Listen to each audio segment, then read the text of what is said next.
Chapter 1232. Mobilization. Jian Qin ignored the envoy. He looked at Tai Do and said, "Bring me his head." Tai Do became stunned by that command, as if he had never thought that Jian Qin wanted to kill the envoy right there. However, he snapped back to his senses very quickly, moving against the envoy without saying anything more. "How dare you? Are you trying to make trouble? I am the representative of the Tao family." The envoy's expression really changed as he hurriedly cried out. He had never thought that Jian Qin would actually want to kill him. After all, he had come this time as a representative of the Tao family. If the Turtle Clan really did kill him, the flames of rage from the Tao family would burn them to a crisp. He did not believe the Turtle Clan was the Tao family's opponent, even if their legendary ruler had returned. Tai Do ignored the cries of the envoy. He extended his hand and twisted the envoy's head, forcefully wrenching it from his neck. With the envoy's strength as a saint ruler, he was completely immobilized by Tai Do's abilities as a saint king. All he could do was watch helplessly as his head parted from his body. The envoy had not died. As a saint ruler, severing the head from the body was not enough to claim his life. As long as his soul was still present, he could still survive even if his head had been reduced to pieces. At that moment, the envoy stared at Jian Qin wide-eyed, in shock and anger. Even now, he refused to believe that the Turtle Clan was bold enough to treat him like that they were completely unafraid of the Tao family behind him. Jian Qin flicked a finger from the throne and a sharp sword chi shot from the tip of his finger. It disappeared between the envoy's eyebrows. The eyes of the envoy quickly lost their luster and became glassy. Jian Qin's sword chi had wiped out his soul. Jian Qin waved his arm and a gust of wind blew away the envoy's head, directing it into the hands of a follower that had come with him. Jian Qin coldly said, "Go tell Tao Jingtian that he must return all the mines of the Turtle Clan within a day and that he must pay 10 billion crystal coins in compensation for the casualties the Turtle Clan suffered in the battle several days ago. If he fails to do those two things in the given time, my Turtle Clan will begin a devastating attack on the Tao family and all those in the alliance. We will not let the matter rest until we are dead." The two followers had become as pale as paper as fear overwhelmed their souls.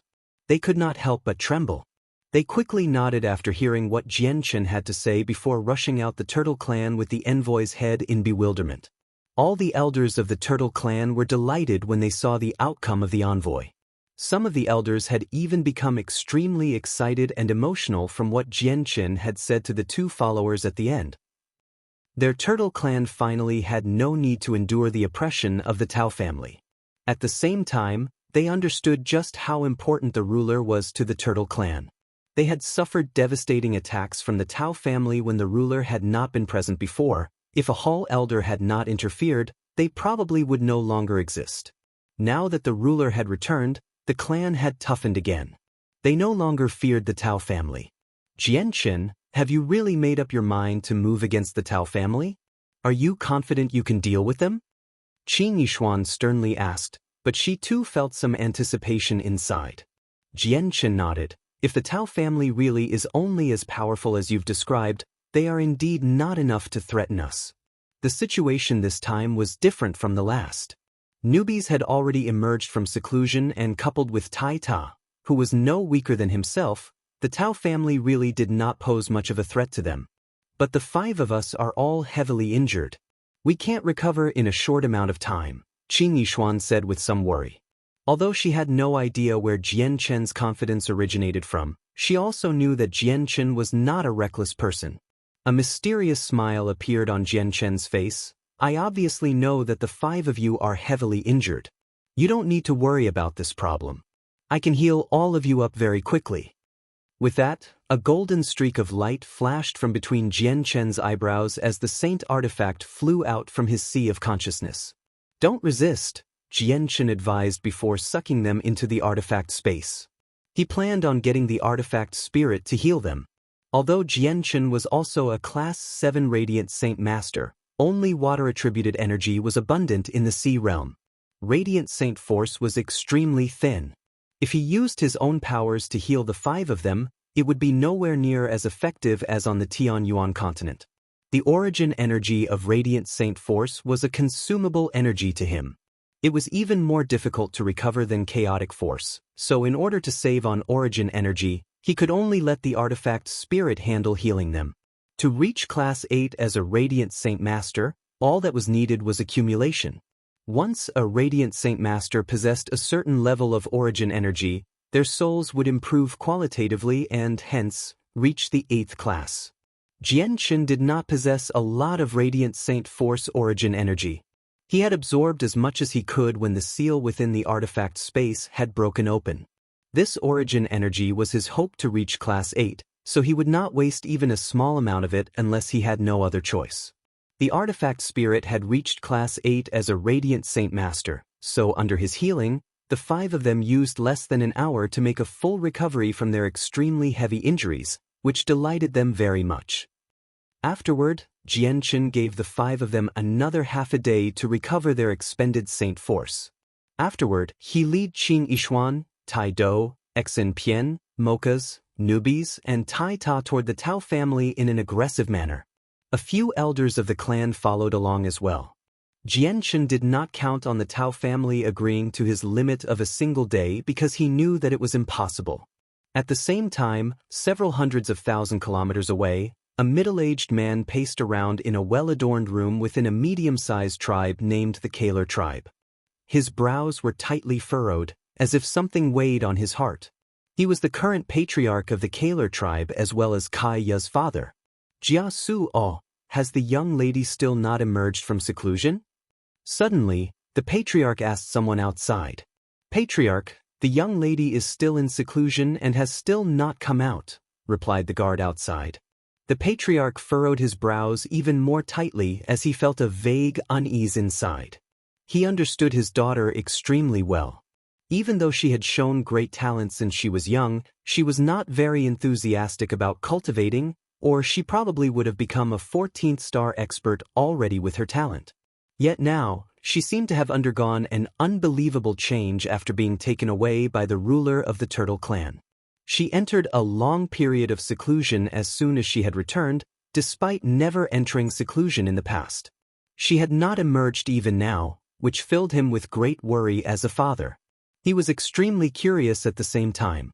He had no idea just what had happened after the ruler of the Turtle clan had taken away his daughter. Why had his daughter become so enthusiastic about cultivating? Had she been abused? As the patriarch deeply pondered these mysteries, a guard's shocked cry rang out. "Young miss, why, you've emerged." Before the guard could finish his sentence, the door to the room was pushed open.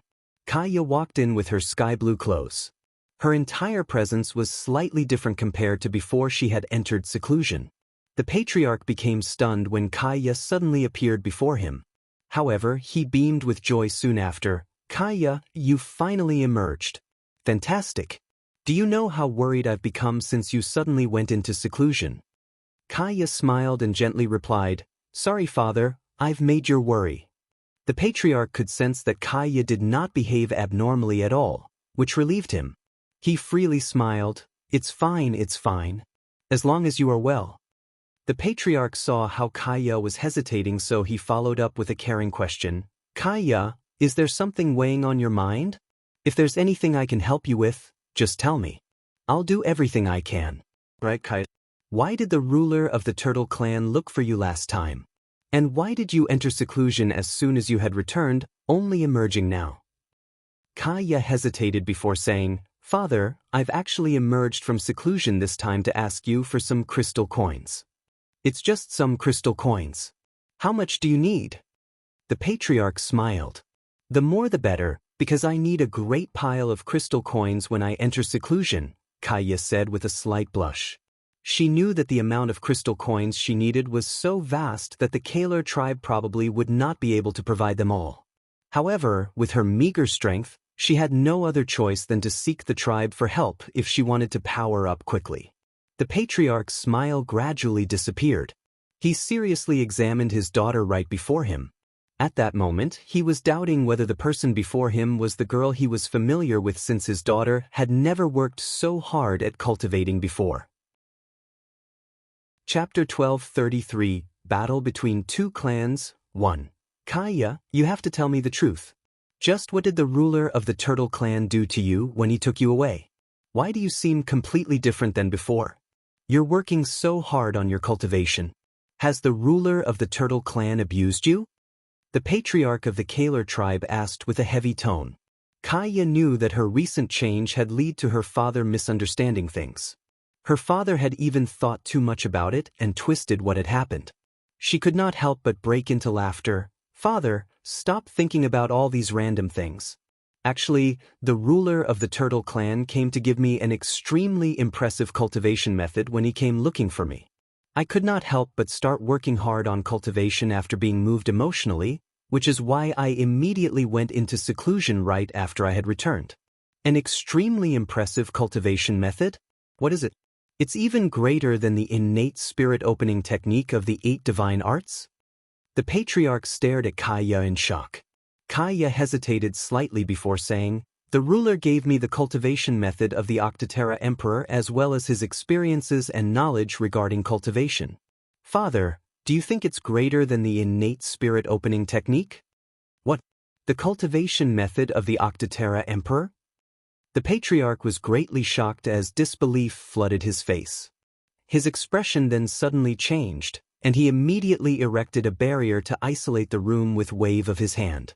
Afterward, he excitedly looked at his daughter and said with a trembling voice, "My dear daughter, did the ruler of the turtle clan really give you the cultivation method of the Octaterra Emperor as well as his cultivation knowledge and experiences?" "Yes." "How can I trick you, father?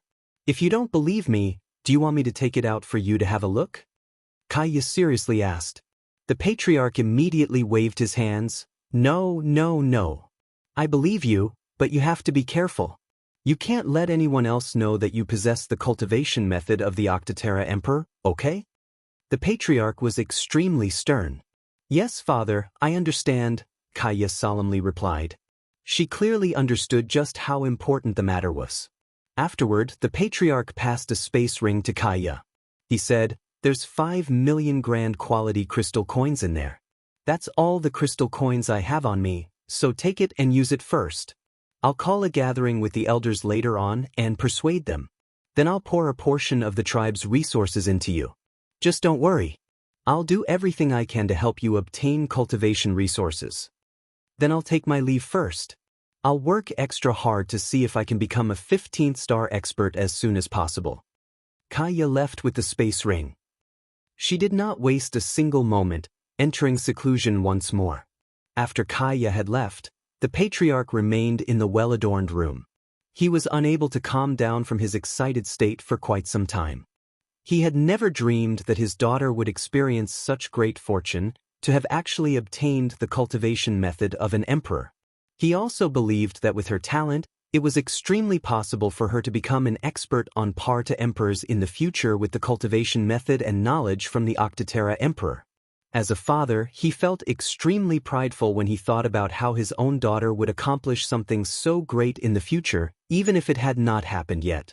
But the cultivation method of the Octaterra Emperor is invaluable, so why did the ruler of the turtle clan give it to Kaya for no reason? The patriarch thought of a very crucial question after calming down, which confused him very much. However, he did not think too much about it. He removed the barrier and walked out. At the entrance, 2 guards of the tribe stood there with straight backs as they stared ahead. The patriarch glanced past the 2 of them. He coughed and said, "Did the 2 of you hear anything?" As he asked the question, he seemed to be unconcerned, but he devoted all his attention to the 2 guards. Confusion filled the gazes of the guards, and they replied, "Patriarch, we didn't hear anything." The patriarch nodded slightly before gradually walking away without saying anything else. His mind then became filled with methods to direct a portion of the tribe's resources to Kaya without causing any doubt among the elders. At this moment, over 10 people of various ages gathered in a grand hall within the Tao family. They varied in strength, ranging from saint rulers to saint kings. They all gathered around a large round table that was filled with various delicacies. I never thought that a hall elder would appear and ruin our campaign to wipe out the domineering turtle clan. What a pity, what a pity. We missed such a good opportunity just like that, said a middle-aged man regretfully. He radiated with a vague but vast presence. He was a Saint King and was a part of the various clans that had allied themselves with the Tao family. His name was Tai Tongi. Brother Tai Tongi, there's no need to be regretful. The Turtle Clan can be lucky the first time, but it definitely won't happen a second time. The patriarch of the Tao family has already sent an envoy to the Turtle Clan. If they don't hand over 1 billion crystal coins in half a month, it will be perfectly justifiable for us to wipe them out. As long as we are reasonable, even Hall elders can't forcefully order us to stop, said the ancestor of the Cayenne clan. He was also a Saint King, having reached the 6th heavenly layer. He was a 16th star expert.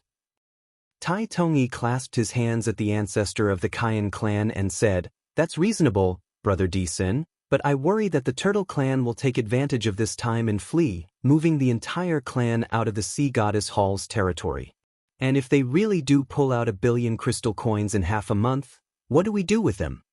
A blue-robed, middle-aged man with quite a striking appearance stood up and clasped his hands. "Senior Tai Tongi, you are worrying too much. Firstly, the Turtle Clan will not be able to retreat. Before they've compensated us with 1 billion crystal coins, it is perfectly reasonable for us to stop them if they try to escape from the territory of the Sea Goddess Hall. At the same time, I've already sent people to conduct a detailed investigation of the Turtle Clan. Even if they use everything the clan has, they won't even be able to pay up 100 million crystal coins, let alone the 1 billion that we've demanded." He was the current patriarch of the Tao family, Tao Yun. He was a saint ruler of the 9th heavenly layer, and it was rumored that he would definitely break through in 50 years and reach a greater level of cultivation. "We won't worry since the patriarch has put it like that. Several months ago, my most beloved and most favored grandson died to the experts of the Turtle Clan. I need to repay this debt with all the blood of the Turtle Clan," said a bald old man coldly. Heavy killing intent lingered in his eyes. "Don't worry, Brother Ingham. You will have your revenge for your grandson. Half a month later will be the day the Turtle Clan ends," said a ruddy, sage-like old man. He was the ancestor of the Tao family, Tao Jingtian. At this moment, an old man who seemed to be the caretaker rushed in. His complexion was very horrible, and he hoarsely cried out, "Ancestor, the envoy to the Turtle Clan has returned. Let them in and report the exact details of the situation," Tao Jingtian coldly ordered. "Yes, sir." The person backed out under Tao Jingtian's orders. Very soon, the 2 heaven saint masters that had visited the Turtle Clan walked in with a bloodied head. They then kneeled on the ground with lowered heads. Including Tao Jingtian, all the people in THR room revealed a different expression and became furious when they saw the bloodied head. Heavy killing intent flickered in their eyes. Bang! Tao Jing'un slammed the table as his face darkened to the point that it had become terrifying. He furiously roared, "How dare they? The Turtle Clan sure is bold to kill the envoy that we the Tao family have sent."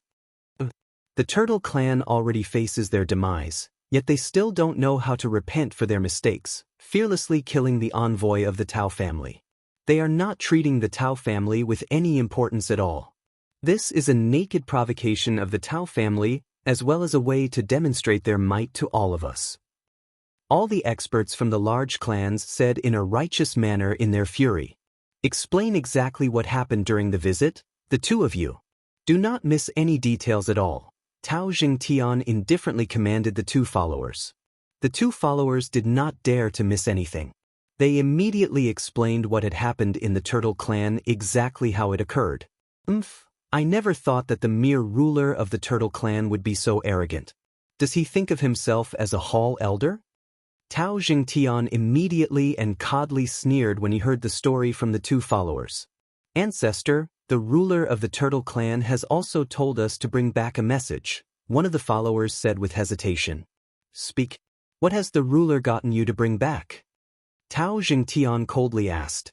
"The ruler said that we must return all the mines of the Turtle Clan within a day and that we must pay 10 billion crystal coins in compensation for the casualties the Turtle Clan has suffered in the battle several days ago.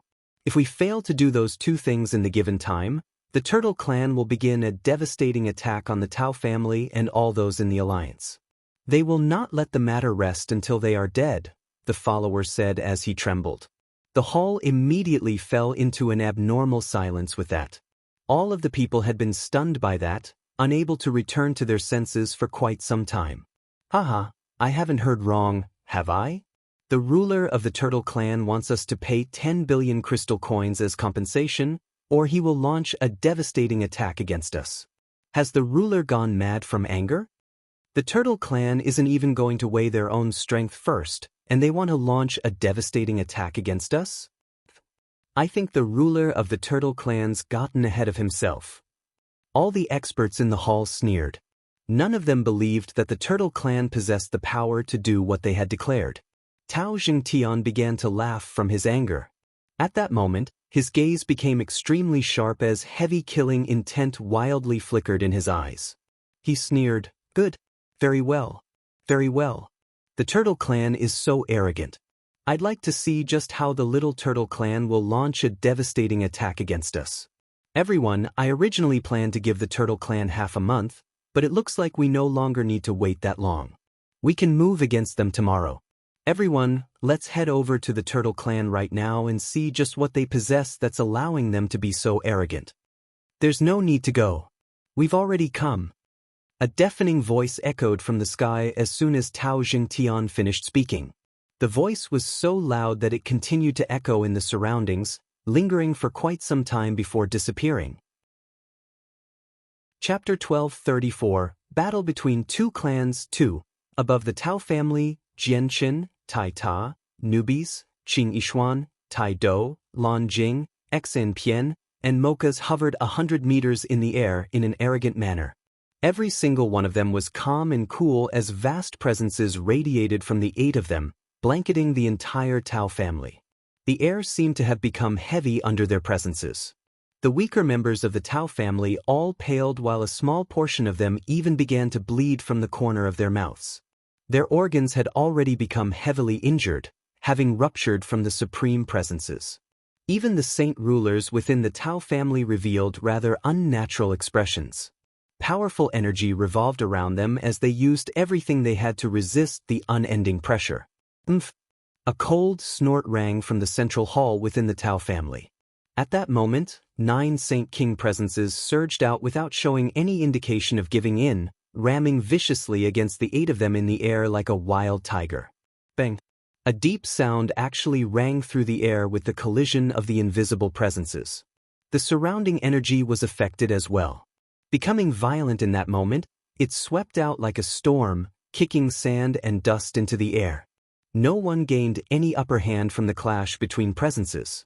Tao Jingtian flew up from below with a sunken expression as the 8 Saint Kings from the alliance followed behind him. Every single one of them possessed rather ugly expressions. "You're the ruler of the Turtle Clan?" Tao Jingtian coldly asked as he stared at Jianqin before quickly examining the 7 other people around him. He immediately became shocked. He had never thought that the Turtle Clan would actually possess 8 Saint Kings. The number was only 1 less than his alliance, but what surprised him even more was that the injured 5 had made full recoveries already. Tao Jingtian understood Qing Yishuan, Tai Do, Lan Jing, Xen Pian, and Mocha's injuries extremely well. 3 days ago, he had determined that they would not have been able to recover without several years of time and that they would end up suffering from irremediable after effects in the future. Even if they were in possession of great medicine, they would still need quite some time. It had only been 3 short days, yet the 5 of them had made full recoveries. At the same time, they did not seem to be suffering from any after effects, which completely overturned Tao Jingtian's understanding of things. "Correct. I am the ruler of the Turtle Clan. Tao Jingtian, I'll be collecting my debt from 3 days ago with interest," Jianqin sneered. A sliver of disdain appeared in Tao Jingtian's eyes. He sneered as well, "Ruler of the Turtle Clan, your clan actually has 8 15th and 16th star experts. This has indeed exceeded what I expected, but if you think that you can deal with my Tao family with just the 8 of you, then you are mistaken." Jianqin's gaze gradually sharpened to the point where it was like a sword. Heavy killing intent was present inside as well. He sneered, "Really? I'd like to see who made the great mistake." With that, the Emperor armament appeared in his hand. At that moment, Jianqin's presence underwent a sudden change. If he seemed like an ordinary mortal before, he was now like a sword surging with aura. Kill! Suddenly, Jian Qin roared out. He immediately charged toward Tao Jingtian in an aggressive manner with his emperor armament. At the same time, newbies, Tai Ta, Xing Yishuan, Tai Do, Lan Jing, Xen Pian, and Mokas moved as well. At the peak of the 6th heavenly layer, Mokas faced up against the ancestor of the Mashi clan who was at the 7th heavenly layer, while Lan Jing and Xen Pian faced against 2 other Saint Kings who were at similar levels as them, both at the 6th heavenly layer. Qing Yishuan's opponent was a 5th heavenly layer Saint King, while newbies and Tai Do faced 2 4th heavenly layer Saint Kings. As for Tai Ta, he was dealing with 2 Saint Kings all by himself. However, they were the weakest Saint Kings within the alliance, one at the 2nd heavenly layer and the other at the 3rd. Jian Qin had decided this after discussing their options on the way here. Including Jian Qin, all of them were to keep their opponent busy, and then Tai Ta, who was most powerful among them, would handle the killing by starting with the weakest. 17 Saint Kings erupted in an intense battle above the Tao family. They fought with destructive attacks, where terrifying ripples of residual energy transformed into terrifying storms that wreaked havoc in the surroundings. Even 9th heavenly layer Saint rulers dared not to approach them. Jian Qin and Tao Jingtian's battle was the most intense. Tao Jingtian knew that Jian Qin was not as powerful as him, so he used everything he had right from the start in attempt to finish off Jian Qin as soon as possible. Then he would go assist the other people against the experts of the Turtle Clan. At his limit, Jian Qin's battle prowess could reach the peak of the 7th heavenly layer. He currently faced against a Saint King at the peak of the 8th heavenly layer, so he used his full power without holding back at all. He abused the advantages of the chaotic body as he constantly stabbed out with his emperor armament that bore strands of destructive chaotic force, attempting to harm Tao Jingtian with every attack. His every attack was extremely quick, where every single strike outpaced the previous.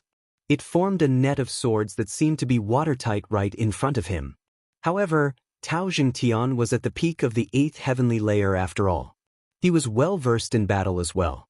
His experience was in no way less than Jian Qin's. Faced against Jian Qin's torrential attack, he was still able to deal with it in a composed fashion. He even used his abilities as a Saint King to limit Jian Qin's movements from time to time. Although Jian Qin would shatter the space before it had completely frozen, it still caused some problems for him, gradually forcing him into a disadvantage. Although Jian Qin was not as powerful as Tao Jingtian, their disparity was just a single heavenly layer. At the same time, Jian Qin had experienced countless battles of different sizes throughout his life. His experience in combat was extremely rich, so it was extremely difficult for Tao Zhengtain to finish Jian Qin off in such a short amount of time. Mokas had also fallen to a disadvantage with Jian Qin. His opponent was a 7th heavenly layer Saint King, the ancestor of the Mashi clan. He had already been forced to retreat by his opponent. He was not as composed as Jian Qin was. Below, a huge barrier of energy had been erected over the territory of the Tao family. It protected all the weaker members of the Tao family, preventing them from suffering from the ripples of battle. Even though the barrier was extremely tough, it was still rather difficult to block the ripples from a battle of 17 Saint Kings. The transparent barrier had already begun to tremble under the constant barrage of the energy ripples, and it was shaking more and more. Several tens of thousand people had already gathered within the barrier, including Saint rulers. All of them stared nervously at the barrier above as it constantly shook. They all knew that the Tao family would have been flattened by the ripples of battle in a single moment if the barrier hadn't been protecting them. At this moment, a golden, dazzling light flickered. Tai Ta quickly swung the meter-long edge of his axe across the air, blowing away the 2nd heavenly layer Saint King. A supreme battle intent was present within the blade of the axe. It seemed to be able to annihilate the souls of people. As the target of Tai Ta's attack, the battle intent experienced by the 2nd heavenly layer Saint King was the most intense. It collapsed his willpower to battle. He actually felt powerless before the strike. The golden light grew larger and larger in his pupils. Not only did the battle intent shatter his courage to battle, it had drawn away all of his attention as well. His soul had already become silently injured after being struck by the supreme battle intent. Spurt! The golden axe passed through the Saint King. From the top of his head he had been cleaved in half. His soul was wiped out before it could even flee. After killing the Saint King, the golden axe continued on without weakening at all, continuing toward the energy barrier that protected the Tao family. Boom! A deafening sound immediately reverberated from the energy barrier. It was already about to collapse from the energy ripples of 17 Saint Kings soon, so it immediately caved in after suffering an extraordinary strike from Tai Ta's axe. It shattered loudly. Without the protection of the barrier, the violent energy immediately surged toward the Tao family like a flood. At that moment, the various structures in the surroundings collapsed and countless people died or became injured. Tao Jingtian roared at the sky in anger. Extremely heavy killing intent radiated from him as he called out, "People of the Turtle Clan, if you're bold enough, face against us 10,000 kilometers away. There's no need to move that far away. Isn't it pretty good to have a death match here?" Jianchen sneered. He was not worried. No matter what the outcome of the battle was, the Tao family would suffer severely. Arg. Experts of the Turtle Clan, I want to skin you alive and wrench out your tendons. Tao Jingtian roared at the sky. A third of the elite members of the Tao family had passed away in the short moments since the barrier had shattered. They were all the future hope of the Tao family. Jianchen laughed at the sky. "Tao Jing'an, didn't you treat my Turtle Clan the same way 3 days ago? It would be rude of me to not return the favor. I just want to return the method that your Tao family used to deal with my Turtle Clan. And this is just the beginning." Chapter 1235. Battle between two clans. 3. Tao Jingtian became pale white because of what Jianchen had said. His killing intent inside was so heavy that it had reached his limits. He yelled, "Ruler of the Turtle Clan, I swear to the heavens that I will reduce you to nothing. You will regret living. I will make you pay a heavy price for what you did today." Haha, I have never regretted anything I've done. Tao Jingtian, you may be stronger than me right now, but you still don't have the right to reduce me to nothing with your strength, sneered Jianchen. He immediately swung his emperor armament with lightning-like speed, shooting out 5 strands of powerful, black sword qi. Within a single moment, Tao Jingtian easily dodged Jianchen's 5 sword qi. Although the sword qi failed to hit him, they continued on without slowing at all. They caught up with 5 saint rulers of the Tao family who were currently fleeing, impaling their bodies and vanishing. Arg! The 5 saint rulers all howling in agony as their faces distorted. It seemed like they were suffering from excruciating torture. However, they stopped crying out after a few seconds. Soon after their silence, their eyes blanked out since the black sword qi had reached their souls, dissipating them. Although Tao Jingtian placed all his attention on Jianchen, he knew exactly what was happening in the surroundings. He saw how the Jianchen's sword qi had perfectly hit the 5 saint rulers. It was impossible for him to not understand that Jianchen's sword qi was not targeting him, but the saint rulers of his clan. Tao Jingtian immediately roared out in anger. He began to wildly attack Jianchen with his lance since his hatred for Jianchen reached the absolute limit. Although his clan was large, one of the strongest clans in the territory of the Sea Goddess Hall, they only had around a dozen saint rulers. It was a devastating loss to lose 5 saint rulers in one stroke. Tao Jingtian's lance and Jianchen's emperor armament had turned into blurs as they swung them. The 2 weapons collided from time to time, erupting with violent booms. Powerful streams of energy and residual sword qi were launched in all directions, creating huge, bottomless pits as they struck the ground. A few wounds had already appeared on Jianchen's body, dyeing his clothes red with blood. Even though he was injured, his battle prowess did not decrease, and instead, it became even mightier the more he fought. At the same time, he rapidly circulated chaotic force within his body, which not only stabilized his condition in an extremely short amount of time, but also allowed his wounds to rapidly close up. Jianchen really was not Tao Jingtian's opponent, but it was basically impossible for Tao Jingtian to kill him. Heavily injuring him or dealing a fatal blow to Jianchen was impossible in a short amount of time. At this moment, Another dazzling stream of golden light flickered. Tai Ta swept through the air with his axe, swinging it toward the third heavenly layer Saint King. Before it had even struck its target, the supreme battle intent hidden inside collided against the Saint King's soul like a great warhammer, shattering his courage in battle and stunning him for a moment. In that moment, the golden light disappeared with a flash. The axe had already cleaved through the head of the Saint King, obliterating his soul. Even his body had been chopped into two by Tai Ta. Blood sprayed into the air and fell like rain. Tai Ta smoothly removed the Saint King's space ring before immediately moving away. With a flash of golden light, he had disappeared, appearing next to Newbies in a moment. Newbies' opponent was a Saint King of the fourth heavenly layer.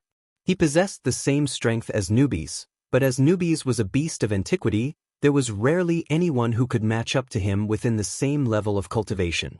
Although it was very difficult for him to kill someone like that in such a short amount of time, he had heavily injured his opponent with his poison. He was poisoned by the venom of a silver-striped golden snake, which was extremely potent. Coupled with Newbies' strength as a fourth heavenly layer Saint King, the venom was countless times more powerful than before.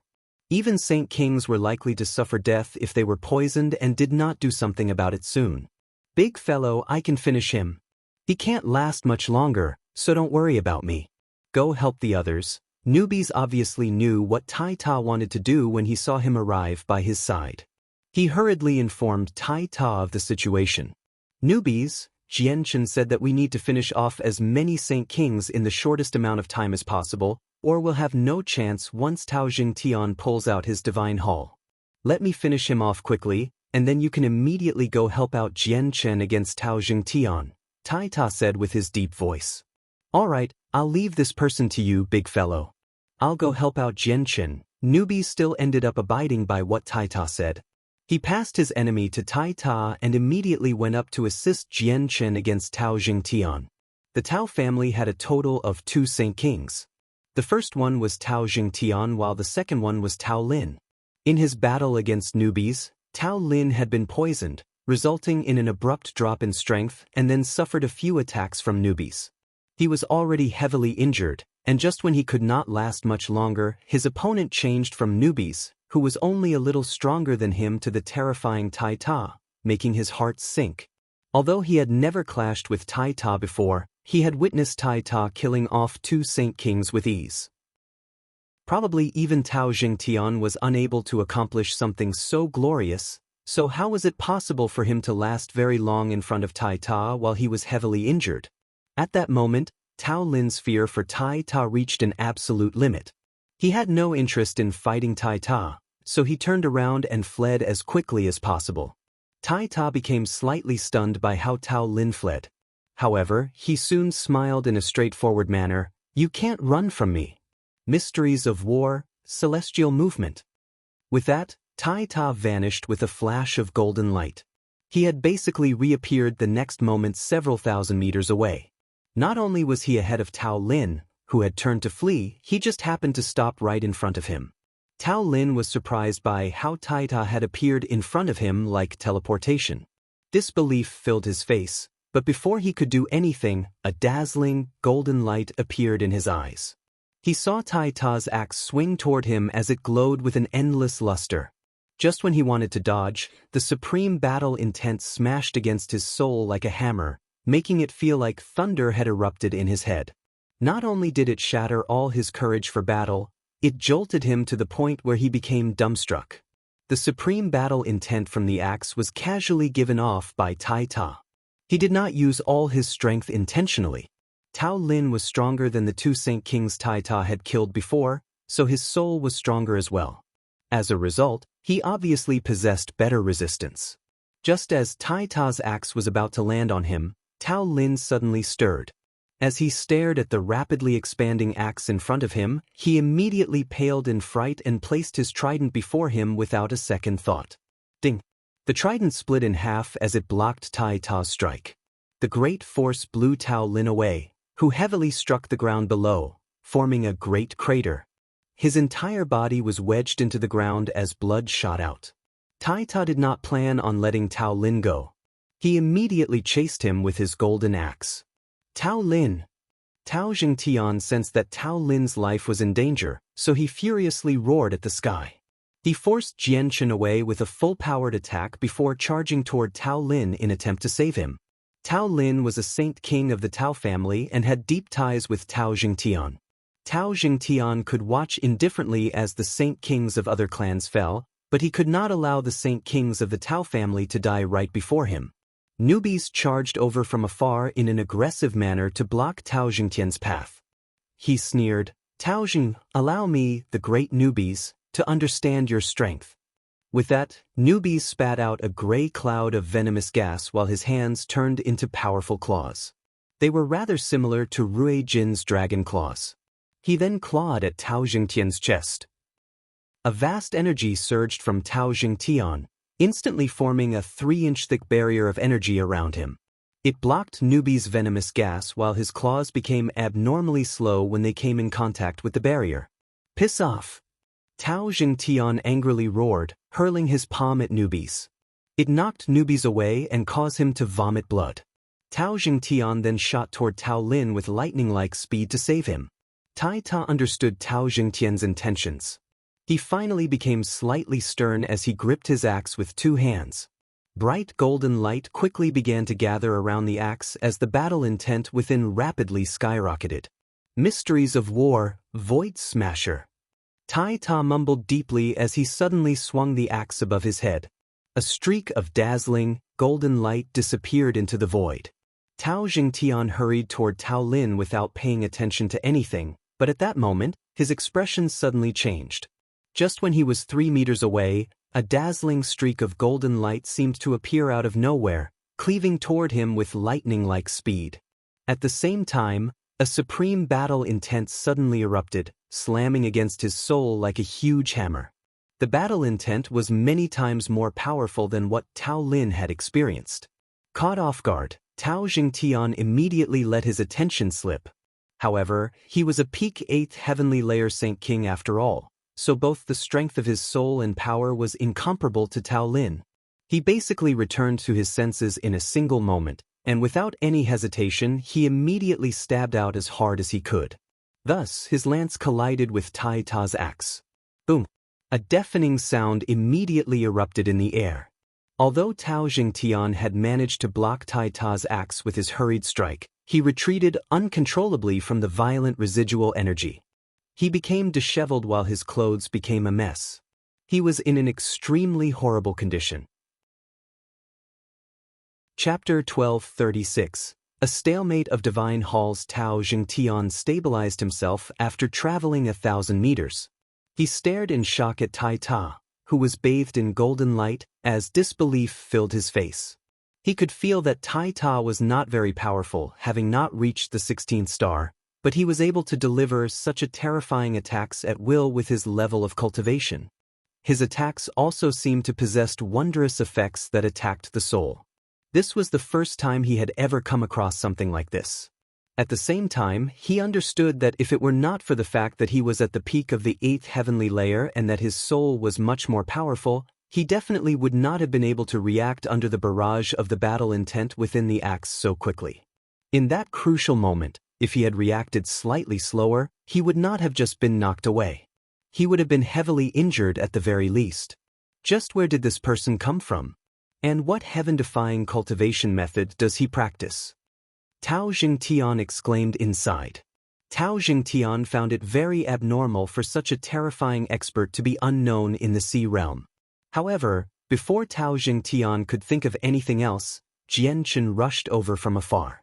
He stabbed at Tao Jingtian as a layer of chaotic force wrapped around his emperor armament, sticking to Tao Jingtian firmly and preventing him from assisting other Saint Kings. Tao Jingtian, taste my Saint Tier battle skill. Newbies called out as vast energy coiled around his surroundings. His arms moved in a wondrous pattern as he cast his modified Saint Tier battle skill. Newbies was currently pale white. He had been quite heavily injured when he had been blown away by Tao Jingtian's palm strike. However, he was still a beast of antiquity. Although his body was not as powerful as Jian Chen's chaotic body, it was still extremely tough. His injuries were not enough to influence his battle prowess. It was clearly quite a big deal for newbies to cast his Saint tier battle skill.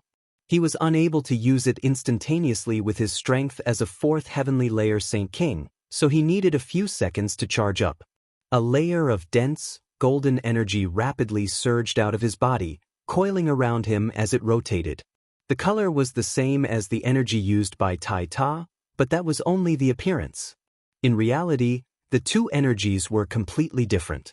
They weren't anywhere close to being the same. Soaring draconic serpent. Newbies furiously roared as the golden energy around him froze at that moment. It turned into a huge golden dragon that coiled around him, and with a clear roar, the snake-like dragon took to the air. A great pressure surged toward Tao Jingtian, acting against him while he battled Jian Qin.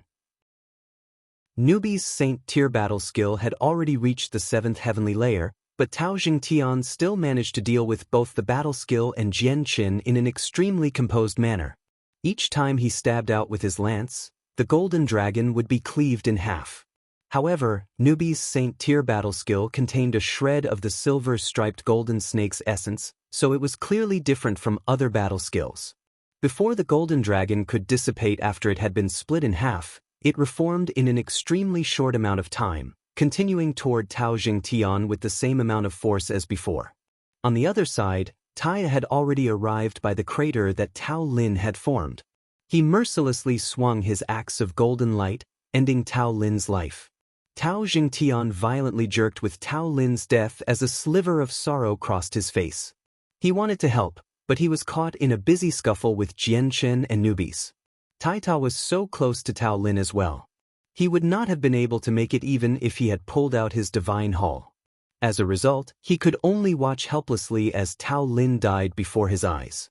Tai Ta took away Tao Lin's space ring before arriving beside Qin Yishuan.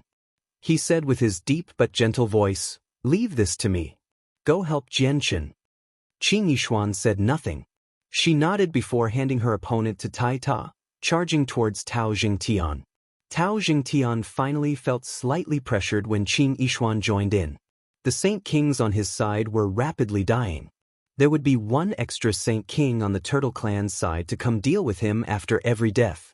Once the battle became drawn out, he would gain more and more opponents, and it would become even more difficult for him to face all of them. Tao Jingtian knew he could not continue like this when he arrived at that conclusion. The longer he lasted, the more casualties his side would suffer. On the other hand, although there were some people who had become injured on the Turtle Clan's side, none of them had died. All the people of the Tao family entered the Divine Hall immediately. Tao Jingtian called out as a sound wave erupted through the battle between the Saint Kings. It echoed within a radius of 100 kilometers. A simple divine hall was thrown into the air by Tao Jingtian. It became a huge, majestic hall in the blink of an eye in the incoming wind. It radiated with a desolate presence and was covered by marks left behind by time. Clearly, it had existed for a very long time already. The divine hall immediately produced an extremely heavy boom when it struck the ground. The entire place shook violently as the divine hall's door swung open. It stood like a tough fortress and blocked all the violent energies that swept through the sky. It created a region of safety around the divine hall. The scattered, terrified clansmen, who were dodging the streams of energy, seemed like they had seen a ray of hope and charged into the divine hall as quickly as they could. A dazzling golden light radiated through the air. Tai Ta swung his axe with great force toward a black-robed old man in front of him. The old man was a Saint King of the 5th heavenly layer, but he had already become heavily injured from his fight with Qin Yishuan.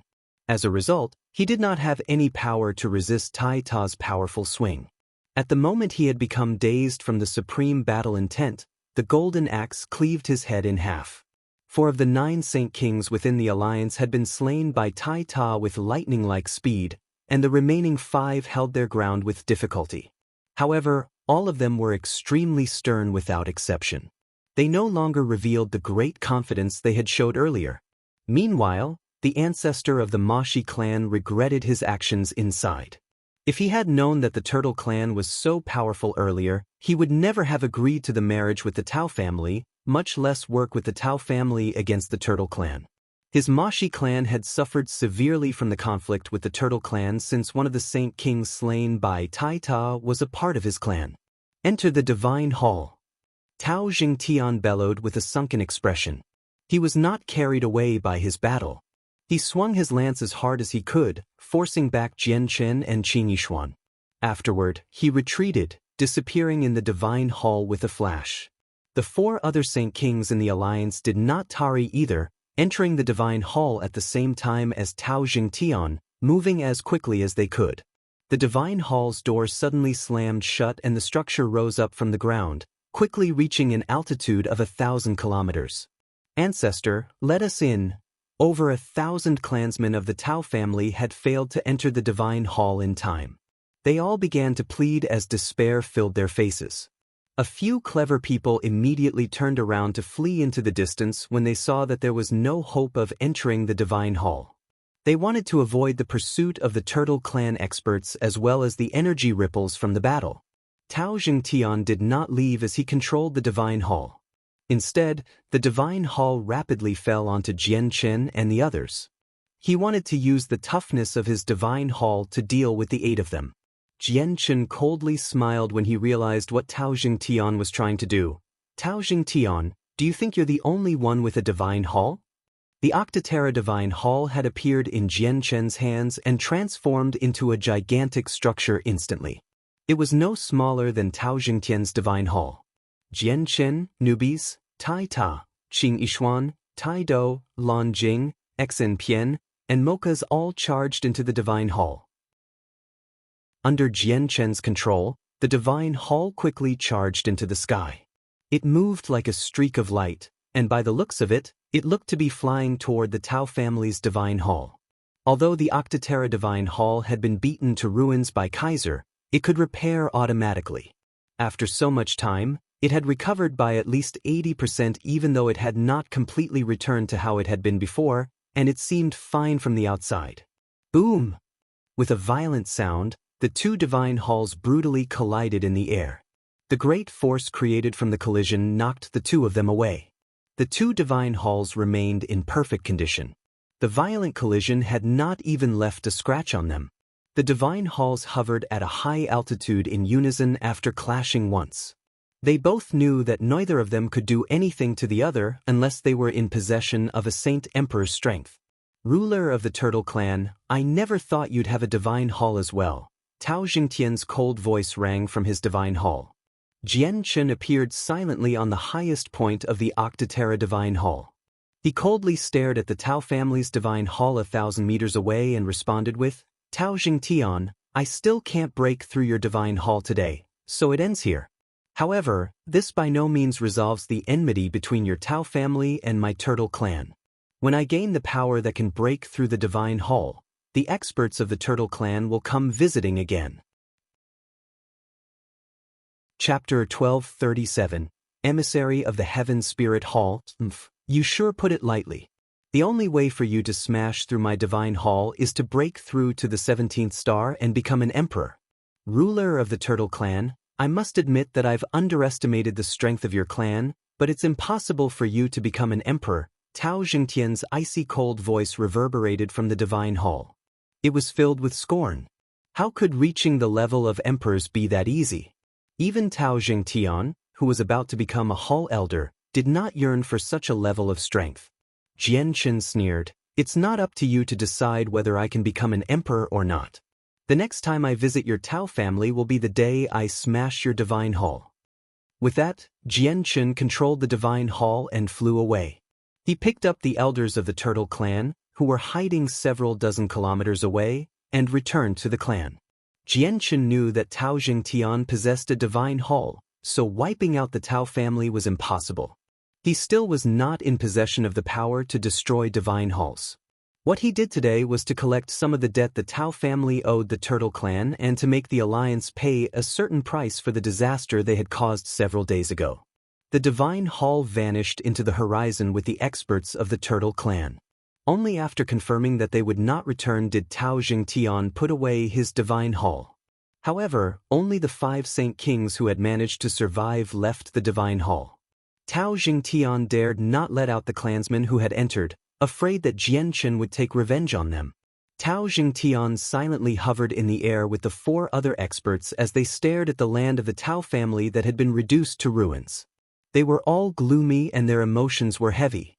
The corpses of the people from the Tao family were littered everywhere in the messy ruins. These people had all died from the great ripples of battle that had appeared in the battle between the Saint Kings, and among the corpses were close to 10 saint rulers. Tao Jingtian slowly glanced over the ruins as his face darkened. His hands creaked from how hard he clenched them as flames of fury burned within him along with deep regret. His clan had lost far too much during that battle. Over half of the clansmen had died and barely any elites were left. Even 2/3 of the saint rulers had died along with Tao Lin, who was a saint king. Compared to the Tao family, the losses of the Turtle clan were nothing. After all, their core power still existed. We judged the Turtle clan's strength incorrectly. We never thought that they were actually so powerful. The Turtle clan will not just let this matter go like this. My Tai clan does not have a divine hall. Tao Jingtian, I need to return to my clan immediately and find a way to avoid the revenge of the Turtle clan, Tai Tongyi informed him with a heavy voice. I must immediately return to sort this out as well, or the Turtle clan can easily wipe out my Cayenne clan with the strength they've displayed, said the ancestor of the Cayenne clan. His face was rather pale, and he felt extremely regretful over what he had taken part in. If he had known that the Turtle clan was this powerful before, he would have politely handed over the crystal mines he had taken from the Turtle clan. Sigh, the ancestor of the Moshi clan exhaled as worry filled his face as well. He was constantly berating himself inside. Originally, his clan had nothing to do with the whole matter, but he was greedy for the resources the Turtle clan possessed, so he agreed to the marriage with the Tao family, causing him to join with the Tao family to handle the Turtle clan. It's all because of my greed, the ancestor sighed inside. With everything how it was now, he knew that his clan had already become tied with the Tao family. Regret was already useless. Everyone, we've become complete enemies of the Turtle clan. Fleeing is completely useless. The Turtle clan will never let us go. Let's fuse our clans together for now and protect ourselves with my divine hall. We can slowly develop a plan to deal with the Turtle clan later, said Tao Jingtian.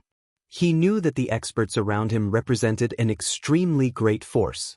They were a great resource for dealing with the Turtle clan, so he needed to make them stay no matter what. After considering their choices, the other Saint Kings all nodded before returning to their clans to make some preparations. Afterward, they sent the elite forces of their clans as well as their direct descendants to the Tao family. All the clansmen who had not been sent to the Tao family were dismissed, making them hide themselves in various places around the sea realm. It was no longer their problem if the people of the Turtle clan decided to hunt them down or not. A huge, majestic divine hall stood quietly in the very center of the Heaven Spirit Hall's territory. The divine hall was a supreme existence within the land because it was where the ruler resided. At this moment, an illusionary, middle-aged man sat on a throne in the highest, most well-decorated room of the hall. He was an image projected by a powerful soul and not the person himself. A capable old man knelt beneath him. Hallmaster, I have returned from investigating things on the Tianyuan continent. That person's name is Jian Chen, and he is extremely well known on the Tianyuan continent. He is an unprecedented prodigy, having reached Saint Ruler in less than 50 years of cultivation. In the end, because of matters due to the ancient beast god, he suffered the pursuit of the emperors from the beast god continent, which was why he hid in the sea realm. During that time, he assisted the Dare tribe in dealing with the Menghuang tribe and happened to slay the emissary of the serpent god Hall who was in possession of the abyssal crystal. He obtained the crystal from there and fled into the territory of the sea goddess Hall. He then ended up with the ruler's chi of the Turtle clan for some unknown reason and becoming their ruler. The illusionary man on the throne frowned slightly. Although the winged tiger god was an ancient beast god that could possibly surpass Saint Emperor, all of it had nothing to do with the sea realm. What truly intrigued him was how Jian Chen possessed the ruler's chi of the Turtle clan when he was clearly a human. The old man continued, I've just received recent news that Jian Chen has been appearing on the Tianyuan continent from time to time, and his strength has increased to the level of a Saint King. However, he also appears from time to time in the sea realm and has even ventured into the dangerous divine realm. However, the barrier that guards the sea realm only allows outsiders that are below Saint King to enter. Once they reach Saint King, their entry will be denied after they leave, but this Jian-Chen seems to be able to pass through it at will, as if the barrier's restriction of strength is completely unless against him. I originally believed that the Jian-Chen who had appeared on the Tianyuan continent and the ruler of the Turtle Clan were two different people, but when I had analyzed when Jian-Chen and the ruler of the Turtle Clan appeared and disappeared, they matched up perfectly, to my surprise. Every time Jian-Chen appears on the Tianyuan continent, the ruler of the Turtle Clan would vanish and vice versa. Even more importantly, Jian-Chen's increases in strength actually match up perfectly with the ruler of the Turtle Clan. When Jian-Chen sought refuge in the sea realm, he was just a saint ruler, and the ruler back then was the same. Afterward, the Jian-Chen from the Tianyuan continent reached Saint King, and the ruler of the Turtle Clan mirrored the action closely. This is why I suspect the two of them to be the same person. The Hall Master of the Heaven Spirit Hall deeply smiled and said, "Other than that, even his name and appearance is the exact same. There's no need for any more guessing. They're definitely the same person. If I've guessed correctly, the ruler's chi that's appeared on Jian-Chen for no reason should explain why he can freely pass through the barrier of the sea realm." The old man knelt on the ground courteously as he remained silent. The Hall Master waved his hand. "You are dismissed, and send an emissary to the Turtle Clan in the territory of the Sea Goddess Hall. Tell him that I have invited him to my Heaven's Spirit Hall as a guest." "Yes, Hall Master." In the blink of an eye, 5 days had passed since the battle of the Turtle Clan and the Tao family. During those 5 days, Jian-Chen led a group of experts from the Turtle Clan to visit all the clans that had allianced themselves with the Tao family. Jian-Chen ruthlessly wiped out the upper echelon, elites and direct descendants of the clans that had taken part in the attack against the Turtle Clan, leaving behind a few innocent mercenaries and servants who were free to go. Not only did the Turtle Clan take back all the crystal mines they had lost several days ago, they even obtained a large number of crystal coins and valuable items from these clans. Other than the large clans that the 4 Saint Kings belonged to, which were cleared out, all the other clans and organizations either dispersed or were wiped out. Their names completely disappeared from the sea realm. Even the Great Mashi clan was reduced to an empty shell. All the items that could be taken away were taken away, while the direct descendants and the upper echelon had completely vanished. All that was left was a few people of lower statuses. Jian-Chen knew that the Mashi clan and the 3 other clans had abandoned the bases that they had erected with much effort. They had all led their experts and elites to join up with the Tao family. Jian-Chen did not really care in regard to this. He could not wipe out the Tao family right now, so it was nothing even if he let them exist for a few more days. Once he obtained the power to destroy the divine hall of the Tao family, he would completely finish resolving their enmity. The battle between the Turtle Clan and Tao family had already swept through the entire territory of the Sea Goddess Hall. All the people were shocked by the Turtle Clan's strength. At the same time, all the great clans within the territory began to deeply fear them. On this day, Jian-Chen was discussing the future developments of the clan with the elders of the Turtle Clan.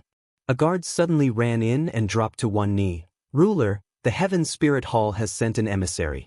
He has said that he was sent by their Hall Master. The Hall Master wants to meet the ruler." Chapter 1238. Houston becomes a Saint Emperor. What? The Hall Master of the Heaven Spirit Hall has sent an emissary? Jian-Chen was stunned by the guard's report. The Hall Master of the Heaven Spirit Hall was one of the 3 rulers of the Sea Realm. He was a Saint Emperor, so why would someone as great as him send an emissary to the Turtle Clan as well as say that he wanted to see him? Jian-Chen did not have any connections with the Hall Master. "Invite the emissary into the guest room," Jian-Chen said to the guard after thinking a little. The guard left as ordered while Jian-Chen put his meeting with the elders on hold. He then made his way to the guest room. The emissary was already waiting in the guest room. There were a total of 3 people, and the leading person was an ordinary-looking old man. He was dressed in a simple fashion while his eyes shone with gleams of light from time to time. Two extremely burly men in tight robes stood behind the old man. Their uncovered, thick arms would flicker with weak, blue light from time to time. Both of them possessed deep blue skin. Jian Chen was slightly surprised when he glanced over the three of them. He could tell with a single glance that the seated old man was a third heavenly layer Saint King, while the two middle-aged men behind him were ninth heavenly layer Saint Rulers. The emissary sent by the Heaven Spirit Hall is a Saint King, and his followers are ninth heavenly layer Saint Rulers. What extravagance, Jian Chen thought inside. The emissary immediately stood from his seat when he saw Jian Chen. He clasped his hands at Jian Chen with a smile. I am Hu Bai, and I greet the ruler of the Turtle Clan. You are far too polite, emissary Hu Bai. Please sit, Jian Chen politely replied with a smile before sitting opposite of Hu Bai. He asked for his well-being out of politeness before approaching the main topic. May I ask why you've come from so far away to my Turtle Clan? The Sea Goddess Hall, Heaven Spirit Hall, and Serpent God Hall had an agreement. All members of the halls were not allowed to trespass each other's territory without explicit permission. Although Hu Bai belonged to the Heaven Spirit Hall, he had come to the territory of the Sea Goddess Hall as an emissary. As long as he did not cause trouble here, he would obviously be able to pass through smoothly. Ruler, I've come under the orders of the Great Hall Master to pass on a message.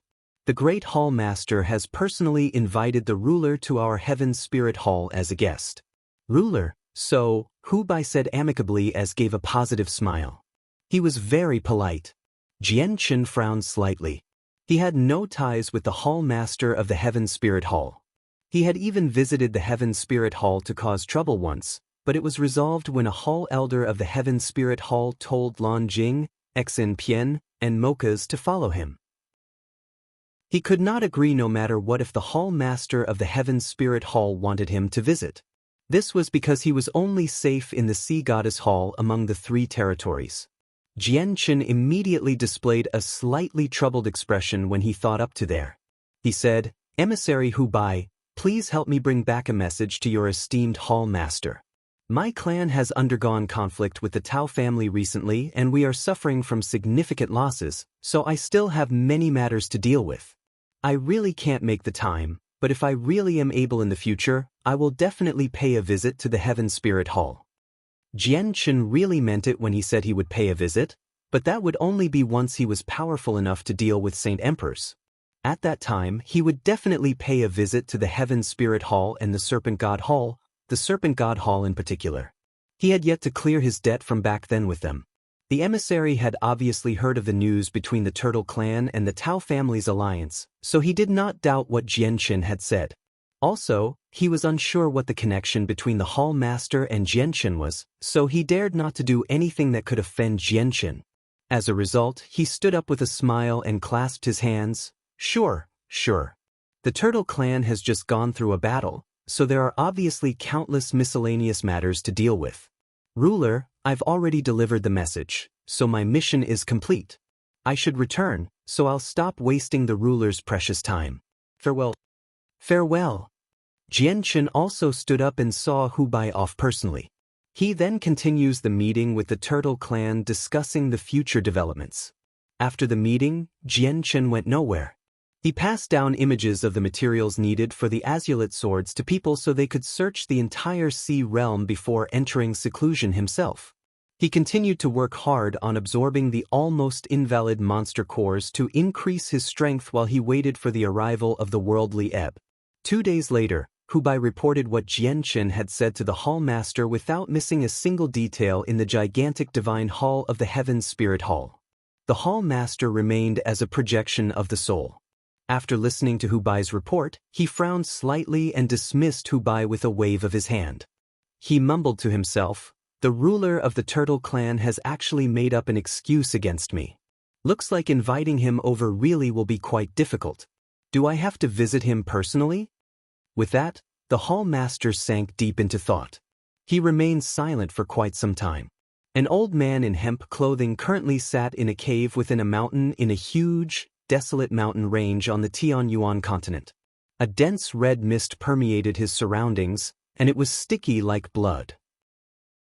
It would pulse from time to time like a heart, churning violently at other times as if a dragon was stirring. The old man was Houston. After obtaining the Empyrean demon orb from Jianqin, he had left Longevity Valley and found a desolate mountain range with scarce energy of the world to enter seclusion. He was trying to break through to Saint Emperor. At this moment, the red mist around Houston came to a sudden stop, as if the beating heart had come to a halt. It all stopped moving. However, this only lasted for several seconds. Suddenly, a terrifying presence that seemed to be enough to destroy the surroundings began to radiate from him. The presence was extremely powerful and destroyed the cave.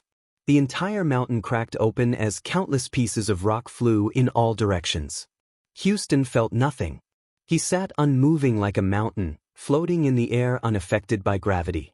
Wild wind whistled past, but it could not blow him away. Meanwhile, his terrifying presence engulfed the entire mountain range. An even stickier blood-red mist radiated from Houston's body before turning into a tornado that quickly revolved around him. As it spun, the dense and sticky mist would rapidly grow deeper in color and became more consolidated. It was taking a qualitative leap bit by bit at a visible rate. A mass of colorful clouds had already appeared in the sky that was originally a deep blue. The clouds actually contained 9 colors. They were the 9-colored rainbow clouds that rarely ever appeared on the Tianyuan continent. With the mountain range as its center, the clouds expanded silently in all directions at an unbelievable rate. In just half a minute, the clouds enveloped the entire continent. At that moment, everyone across the continent stopped what they were doing. They looked at the sky in curiosity, staring at the silent, colorful clouds in the sky. Very few people knew what was happening. In the various cities on the Tianyuan continent, both the hurried or feasting mercenaries and merchants were standing on the street without any exceptions. They all pointed at the 9-colored rainbow clouds and discussed them. No one knew what was happening. However, different rumors appeared in every place very soon. Some people said that the 9-colored clouds were an omen of great fortune. The continent was about to change and be united by a powerful empire or organization, creating a whole new empire. There were some other people who said that a spiritual item of the world or some great treasure was about to come into existence with the 9-colored clouds. There were even others who said that the clouds were an omen of disaster, that an unprecedented calamity was about to happen to the Tianyuan continent, bad enough to destroy the world. All the saint rulers and saint kings who stayed in the miniature world within Mercenary City received the news. They made their way out as soon as possible and raised their heads at the sky, staring blankly. The people with the lowest standings on the continent had no idea what the rainbow clouds meant. However, the meaning behind the clouds was no secret to a few saint rulers and knowledgeable heaven saint masters. On the Tianyuan continent, all the heaven saint masters who broke through to saint ruler would produce rainbow clouds. However, the area covered would be tiny and there would only be 5 colors. Rainbow clouds would also appear when reaching Saint King. The colors would increase to 7 and cover an even larger area. If a Saint King broke through to Saint Emperor, 9 colored lights on clouds would descend from the sky, enveloping the entire continent. The saint rulers and saint kings in Mercenary City all knew from the 9-colored clouds that a second Saint Emperor would be appearing after the Path Lord of Carnal Desires on the Tianyuan continent. Who is it? Just who has become a Saint Emperor? A Saint King Elder hovered above Mercenary City and wondered in excitement while staring at the 9-colored clouds. His voice trembled and contained unhidable envy and yearning. Someone has actually broken through the last step to become a Saint Emperor in this age that lacks Saint Emperors. He must be someone extremely outstanding. I just wonder who he is. Is he Great Elder Tianjian or a member of the Protector clans? Another Saint King asked with mixed emotions in Mercenary City. Chapter 1239. Congratulations from everywhere. Great Elder Tianjian has reached the great perfection of Saint King for many years now, but he has never been able to overcome the final barrier. He's now approaching the end of his life with only 100 years left. Just a while ago, Great Elder Tianjian suddenly stepped down from his position and left Mercenary City in search of a breakthrough to Saint Emperor, yet the 9-colored rainbow clouds have descended now. This is the sign that someone has reached Saint Emperor. Is it really Great Elder Tianjian? The speaker was a ruddy old man. He used to be the second elder of Mercenary City, but after Tianjian stepped down, he was elevated to Grand Elder. He was now the most authoritative person in the city, possessing strength at the 9th heavenly layer and was not too far from reaching great perfection. Meanwhile, Tianjian became a Great Elder of Mercenary City after having resigned from his post. Great Elder Tianjian has only left the city recently. I don't think he's broken through to Saint Emperor is such a short amount of time, said a red-robed, middle-aged man. He was a Saint King Elder of the city. The number of Saint Kings currently at great perfection on the continent can be counted on fingers. Even if we include those independent cultivators who spend all their time hidden away in the mountains, there's less than 20. As for Great Elder Tianjian, his talent is extremely great, and he's read the cultivation experiences and knowledge of many Saint Emperor predecessors of Mercenary City. It's extremely likely for him to reach Saint Emperor. He might have left the city in such a manner to find something to trigger his breakthrough, said a skinny, extremely ordinary-looking Saint King Elder. He felt unhideable admiration for Tianjian. At this moment, the new Grand Elder said, "All right, let's stop guessing here." In a while, once the person who's breaking through completely consolidates his cultivation, it will lead to a pulsing of the mysteries of the world that will spread across the entire continent. All we need to do is find the epicenter of the pulsing and then we'll know who's broken through. The 9 colored clouds had enveloped the entire continent. Although the sight had caused a great commotion as well as some fear among the weaker people of the continent, the matter influenced all the knowledgeable saint rulers and saint kings the most. All the saint kings on the continent struggled to maintain their calm as they all stared at the colorful clouds in excitement. Extremely great envy and yearning poured from their gazes. They were all curious to know just who had advanced. 10,000 kilometers away from the city of God, a wooden hut stood alone on the highest peak of the mountain range. The wind whistled wildly there, producing sounds like sobs, but it could not sway the wooden hut at all. At this moment, Hao Wu was standing with his arms crossed outside the hut. He stared at the clouds that had enveloped the entire world in interest as he mumbled, "Someone's finally broken through to Saint Emperor on the continent again." Hao Wu's eyes twinkled, revealing a sliver of envy and yearning as well. The realm of Saint Emperors was an irresistible enticement to all Saint Kings.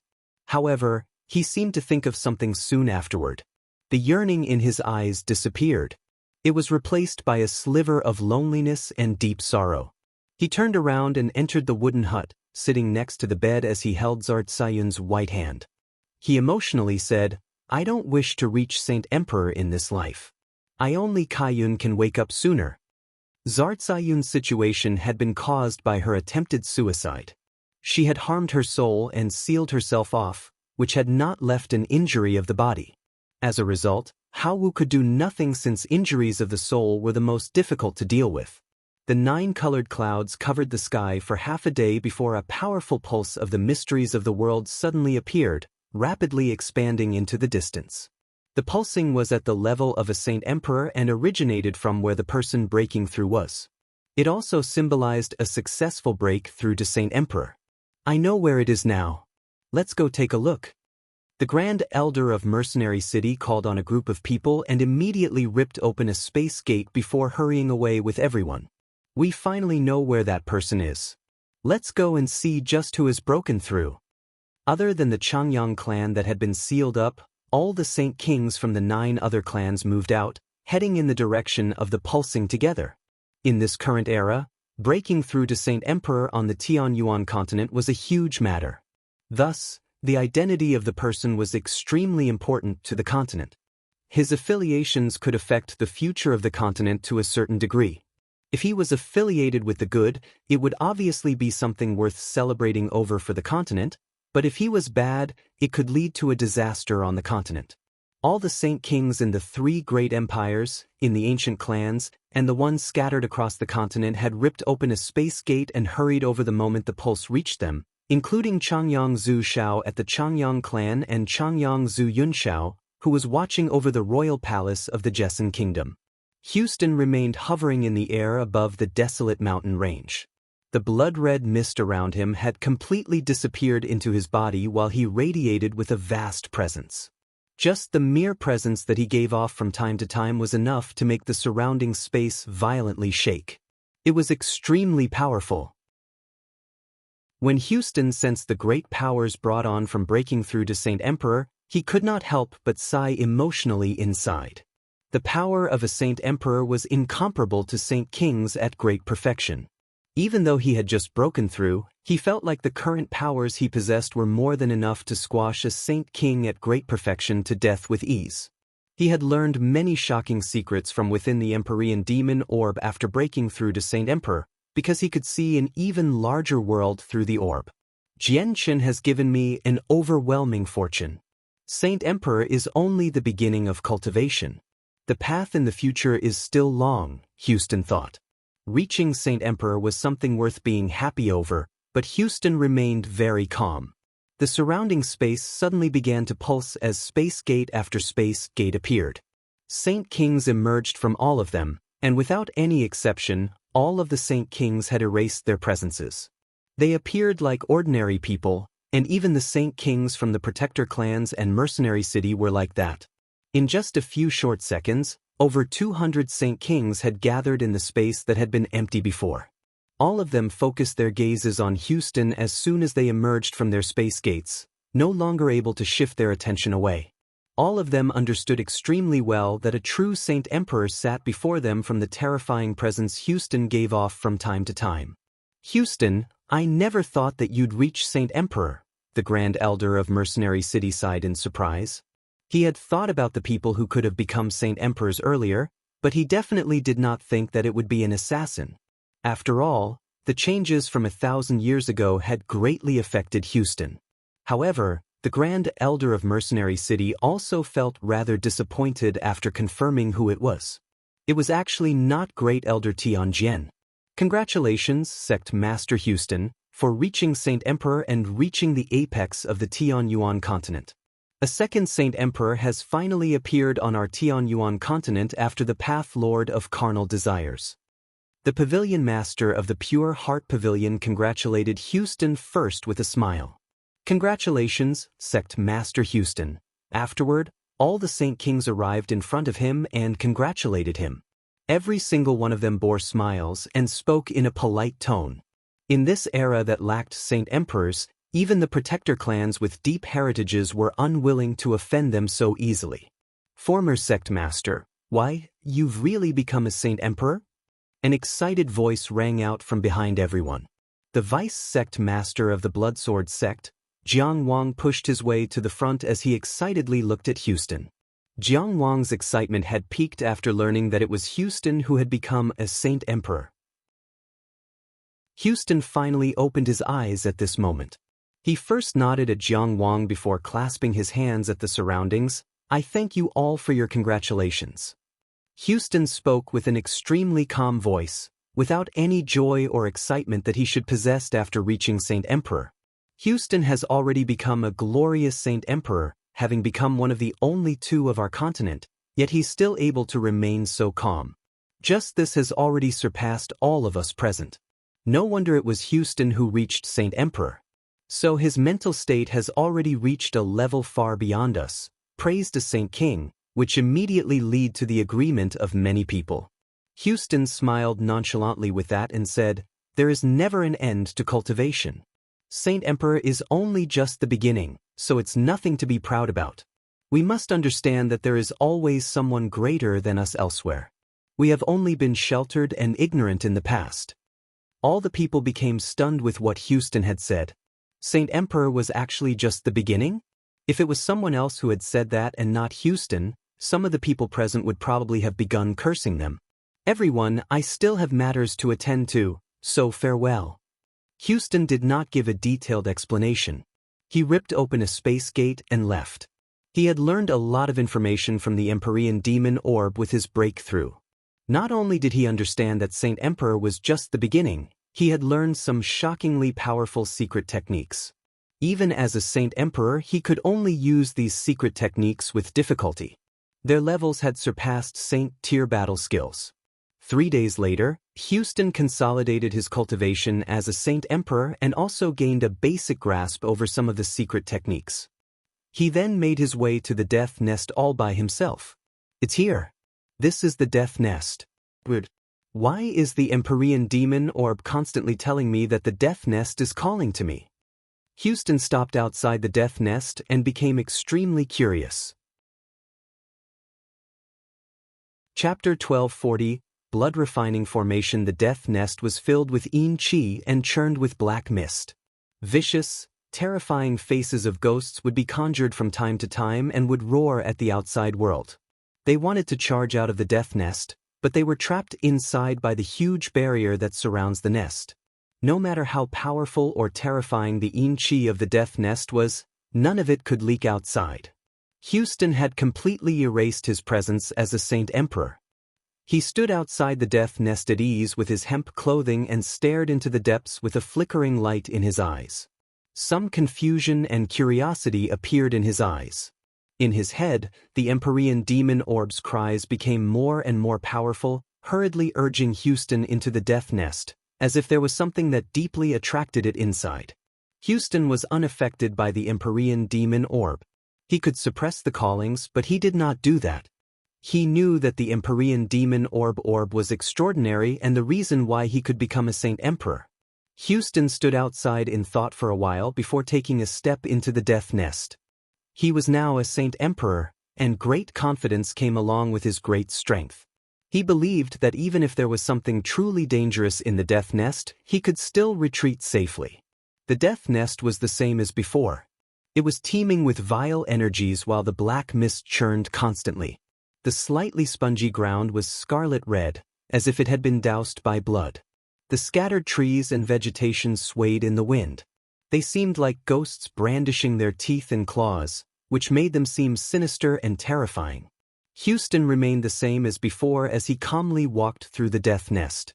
He maintained a straight path throughout, following the cries of the Empyrean demon orb as he headed straight for the depths. At this moment, an icy presence churned out of the mist, silently entering Houston's head. Although Houston had sensed it, he did not resist. He allowed the iciness to worm its way into his soul. He wanted to test the power of the icy presence. However, Houston came to a halt the next moment. A sliver of surprise appeared on his face as he said, "This strand of iciness can actually be devoured by the soul-devouring force. It can assist the cultivation of soul-devouring force." Soul-devouring force was also known as baleful yin force. This was something he had learned from the Empyrean demon orb. Before, Houston's cultivation method was a modified version of the Empyrean demon arts that came from the Empyrean demon orb. It had been modified by the Blood Demon Emperor and was an incomplete method, which was why soul-devouring force needed to be refined through slaughter and, thus, explained why it was a consumable. Now that Houston had obtained the complete cultivation method, all the energy within him had been transformed into soul-devouring force. Not only was it much more powerful than the baleful yin force he had controlled before, he could create it without slaughter. All he needed to do was absorb the energy of the world and convert it through the Empyrean demon arts. No wonder the Empyrean demon orb wants me to come here. So the Death Nest is like a blessed land to those who practice the Empyrean demon arts. Houston understood the situation very quickly and immediately began to move faster and faster. For both the Tianyuan continent and the Beast God continent, it was extremely difficult to increase a person's strength once they reached Saint Emperor. Not only was this because of the absence of origin energy, but even the energy of the world was nowhere near as abundant as before. Very few people could reach the peak of Saint Emperor. Houston could already imagine that his strength would skyrocket in the future in a blessed place like the Death Nest. Houston moved faster and faster. Although he seemed like he was taking a casual stroll, he would travel several kilometers with every step. Since he moved very quickly, he did not come across a single Saint Ruler Vengeful Spirit in the first zone, so he quickly arrived in the second zone. In the second zone, the weakest Vengeful Spirits were Saint Kings. Before Houston could travel very far, he came across a Saint King Vengeful Spirit that attacked him from behind as silent as a shadow. Houston did not slow down at all. With a flick of his finger, A red spark shot out and accurately landed on the vengeful spirit. This was soul-devouring force.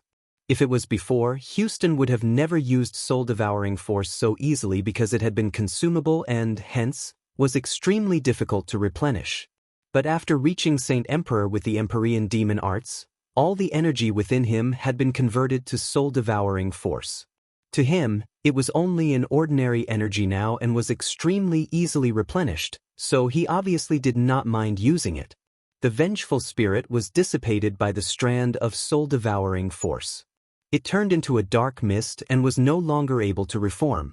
As Houston moved, he suffered many attacks from Saint King vengeful spirits, but all of them were dissipated by him with a single strand of soul-devouring force without any exception, and they were unable to reform again.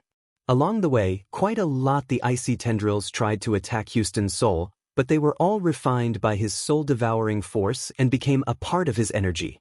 Although the death nest was filled with danger, they formed no threat to him.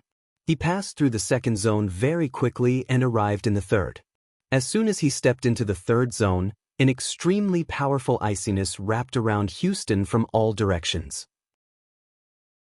In the third zone, even Saint Kings at great perfection needed to circulate their saint force to resist the energies with an energy barrier outside, but Houston did not protect himself in any way, shape, or form. He allowed the iciness to worm its way into his body and soul. There was not the slightest discomfort at all, and instead he felt extremely comfortable. This was because all the iciness that entered his body was converted into his own soul-devouring force. To Houston, who practiced the Empyrean demon arts, not only did the icy presence fail to harm him, it continuously strengthened him instead. It was like a dense energy of the world. Up ahead, two huge demonic figures slowly appeared in the churning mist, charging toward Houston like shadows. Saint Emperor vengeful spirits. Houston could tell the strength of the two figures with a single glance. They were powerful existences that stood at the same level as him. He immediately became serious, and with a flick of his finger, two powerful strands of soul-devouring force shot toward the two figures like swords. The vengeful spirits did not know how to dodge, so they charged at the soul-devouring force. As soon as they came in contact with the energy, they began to tremble violently. Their blurry faces began to distort, indicating pain, and then their bodies quickly faded. In just a few seconds, the two vengeful spirits had disappeared, turning into dull, dark mist that dispersed into the surroundings. Meanwhile, since Houston's two strands of soul-devouring force were too powerful, they continued into the depths of the death nest without weakening at all after dissipating the two demonic figures. The churning black mist dissipated wherever they passed by. Can this soul-devouring force suppress these vengeful spirits? Houston was slightly stunned. He was very surprised inside. Before, when he had killed the Saint King's vengeful spirits, he did not discover this because of how much more powerful he was. Now that he was dealing with Saint Emperor vengeful spirits, the effectiveness of soul-devouring force was immediately displayed. However, what Houston did not know was that the two strands of soul-devouring force he had used against the two vengeful spirits were slowly strengthening as they flew. All the black mist they passed by was absorbed by them, constantly strengthening the two strands. The soul-devouring force moved extremely quickly, arriving in the very center of the third zone very soon. Afterward, they dissipated as if they had collided with an invisible wall. At the same time, the entire place trembled slightly. At that moment, some minute changes seemed to happen to the death nest. Houston could obviously sense the changes as well since the calling of the Empyrean demon orb became more and more powerful.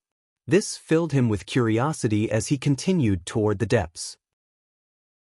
Along the way, Houston came across Saint Emperor vengeful spirits from time to time, but his soul-devouring force was effective against them. No matter how many came, they posed no threat to him. Without much longer, Houston arrived in the center of the third zone. He did not continue on, and instead he stood around quietly as he constantly examined his surroundings. His brows slowly furrowed as he murmured, "There's a formation hidden within the void here. It seems to be a formation recorded within the Empyrean demon orb, but it's a little different at the same time." Houston sank into his thoughts. A while later, a gleam of light flashed through his eyes as extremely dense soul-devouring force began to radiate from him. It turned into a red mist which extended out. Gradually, the formation hidden in the void appeared in front of Houston. As soon as it had appeared, it sucked away all of Houston's soul-devouring force. The energy seemed to have triggered the formation, and it began to shine with dazzling red light before rotating quickly after absorbing the soul-devouring force. Rumble. At the same time, heavy rumbles constantly rang through the death nest. The ground gently trembled as a hidden formation appeared on the ground. It was extremely large and expanded across the entire death nest. This seems to be the blood-refined formation recorded in the Empyrean Demon Orb, and it's complete. How can a complete blood-refining formation appear here? Houston immediately became shocked when he saw the formation appear on the ground. Chapter 1241. Blood Servant of the Death Nest. This blood-refining formation can refine the blood, flesh, and essence of people into soul-devouring force, but only those who practice the Empyrean demon arts can absorb soul-devouring force. Even if Saint Emperors come in contact with the soul-devouring force among the fighters of the Tianyuan continent, their souls would be corroded away, yet there's actually a complete version of it in the Death Nest. Just who cast down this formation? Was it a Saint Emperor who was in possession of the Empyrean demon orb in the past? Houston diligently thought while filled with doubts. No. There's rumors from the ancient times that the strongest human, Mo Tianyun, had collected the corpses of a large number of experts who had fallen in battle and created the Death Nest. Was the blood-refining formation cast down by Mo Tianyun before? Did he also know the cultivation method in the Empyrean demon orb and practice the Empyrean demon arts, which was why he also knew the blood-refining formation recorded in the Empyrean demon orb? Was he using the blood, flesh, and essence to refine soul-devouring force for his own cultivation? Houston sank into his thoughts, but he shook his head soon after. That can't be possible. According to what I know, the energy used by Mo Tianyun was not soul-devouring force. He would not have practiced the Empyrean demon arts. Soul-devouring force is more detrimental to him than beneficial. Suddenly, Houston became surprised once more. He cried out, "There seems to be another formation hidden within the blood-refining formation." Houston began to carefully observe the hidden formation. All his knowledge regarding formations originated from the Empyrean demon orb. If he did not have this item, he would not have discovered the formations hidden there even as a Saint Emperor. A while later, Houston gasped. He recognized the other formation hidden within the blood-refining formation. It was one of the many formations recorded in the Empyrean demon orb. It was called the Empyrean demon mirage, an extremely great illusory formation. Houston struggled to remain calm after he had discovered two formations recorded within the Empyrean demon orb within the Death Nest. At this moment, the Death Nest began to violently shake once more. A large swathe of sticky, red mist churned out from up ahead. Houston's expression immediately changed when he saw the mist because it was soul-devouring force that could be refined through the Empyrean demon arts. The soul-devouring force was several times more powerful than the soul-devouring force he could cultivate himself. Bang, bang, bang. Muffled sounds reverberate through the blood mist. With every sound, the land shook.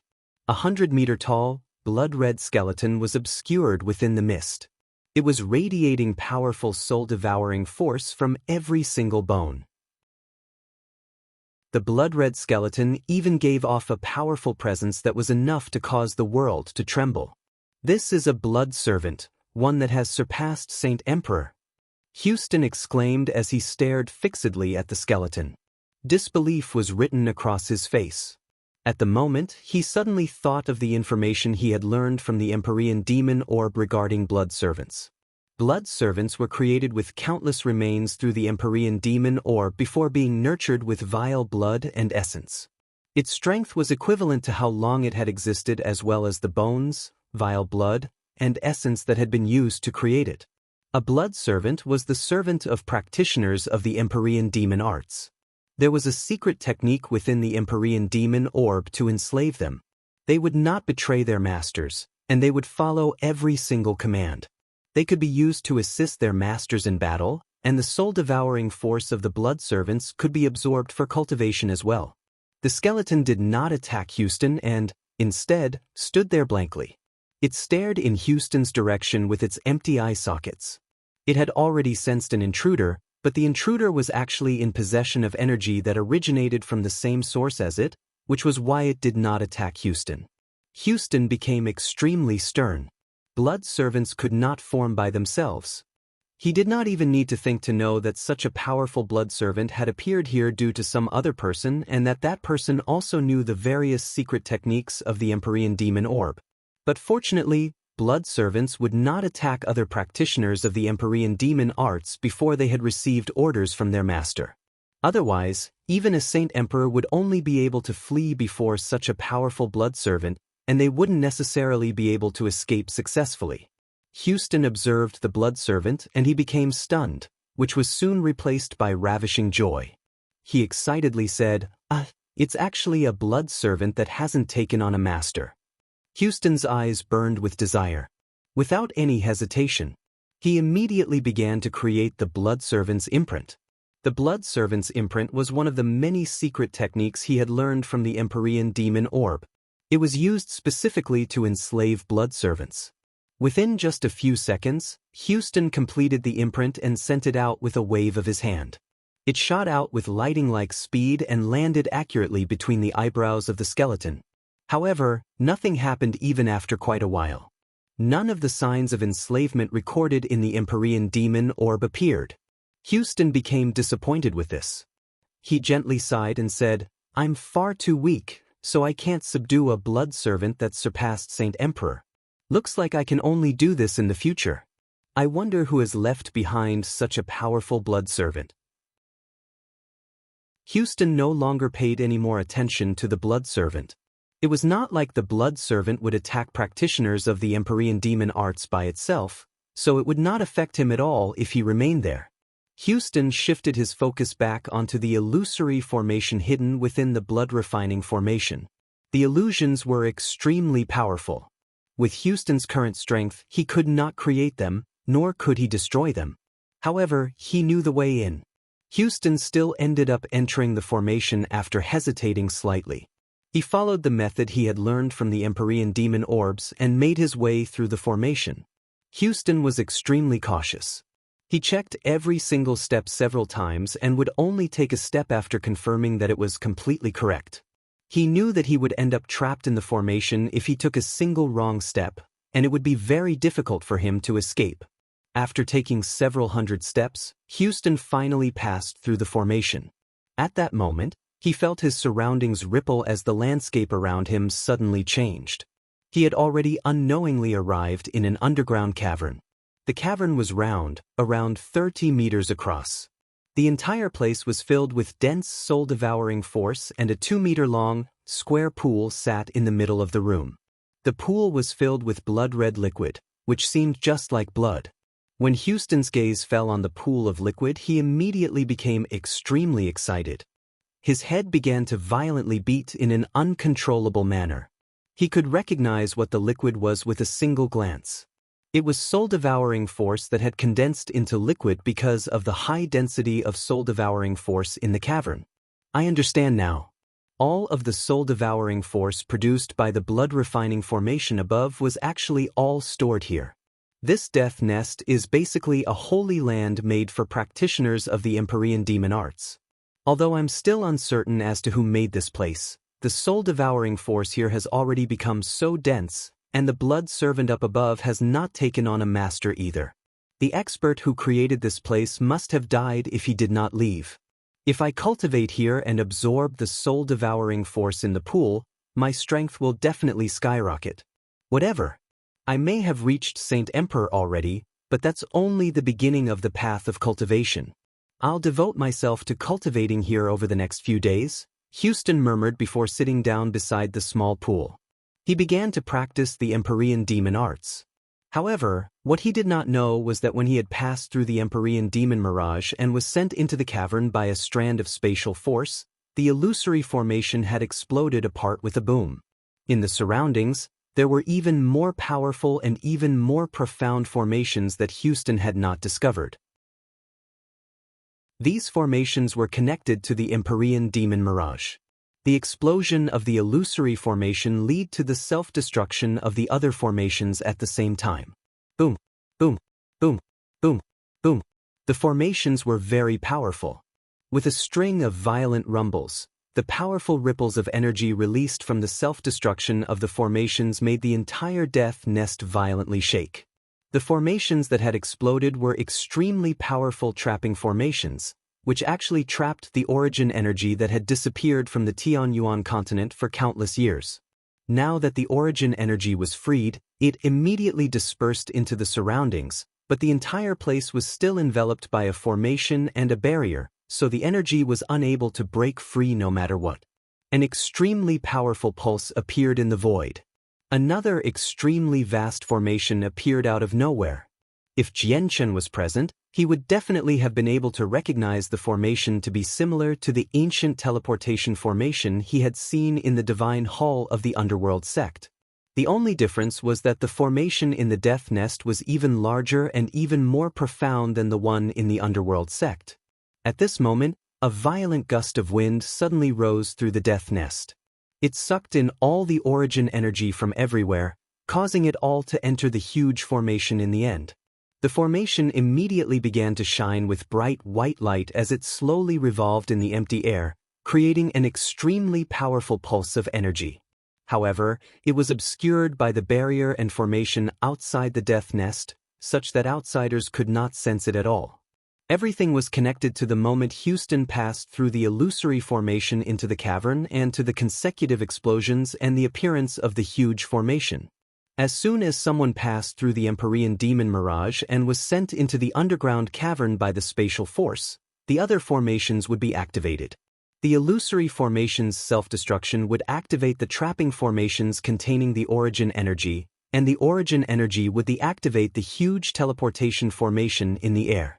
This had all been planned by someone long ago. Chapter 1242. Ning Shuang. The teleportation formation glowed with a brighter and brighter and more dazzling light, before finally turning into a ball of blinding white light. It shone like the sun, completely illuminating all of the Death Nest. If it had been outside, the light from the formation would have been enough to turn night into day. The light was enough to engulf the entire continent, but it could only illuminate the entire Death Nest since it was obstructed by a formation and a barrier. Even if it constantly grew brighter, it was still unable to make it outside the Death Nest. The space within the huge formation pulsed in an extremely unstable manner.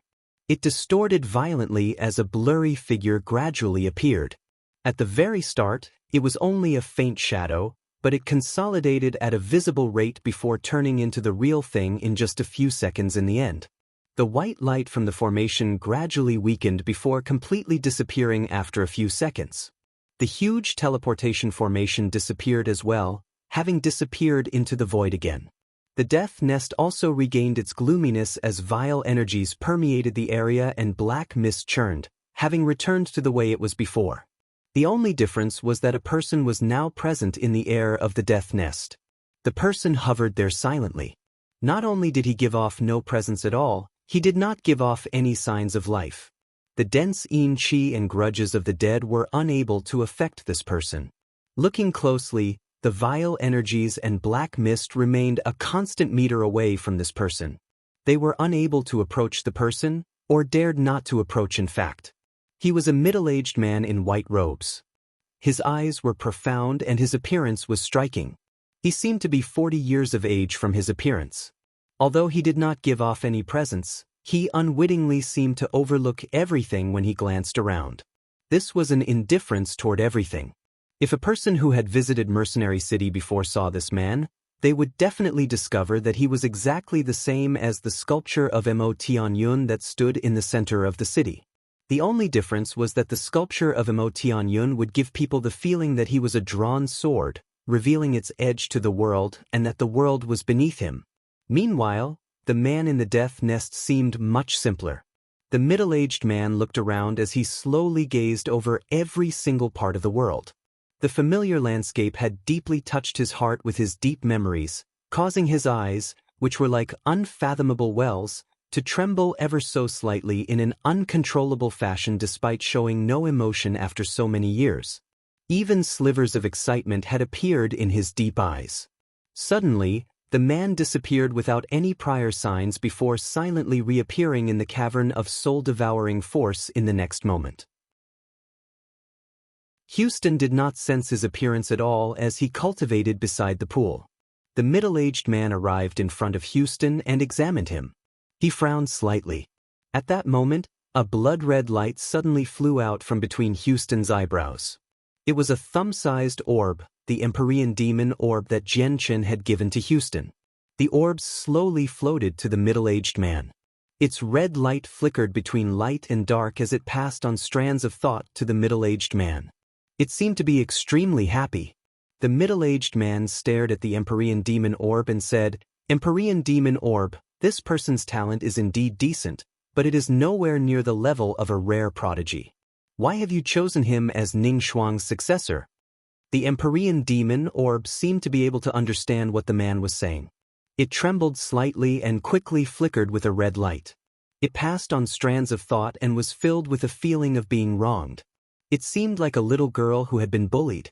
The man became stunned before breaking into laughter. "So you met the Azulate Sword Spirits of the Sword Sect of Violet Heavens, the leading sect of the 9 great sects of the Immortals world, and you were personally handed over by their master.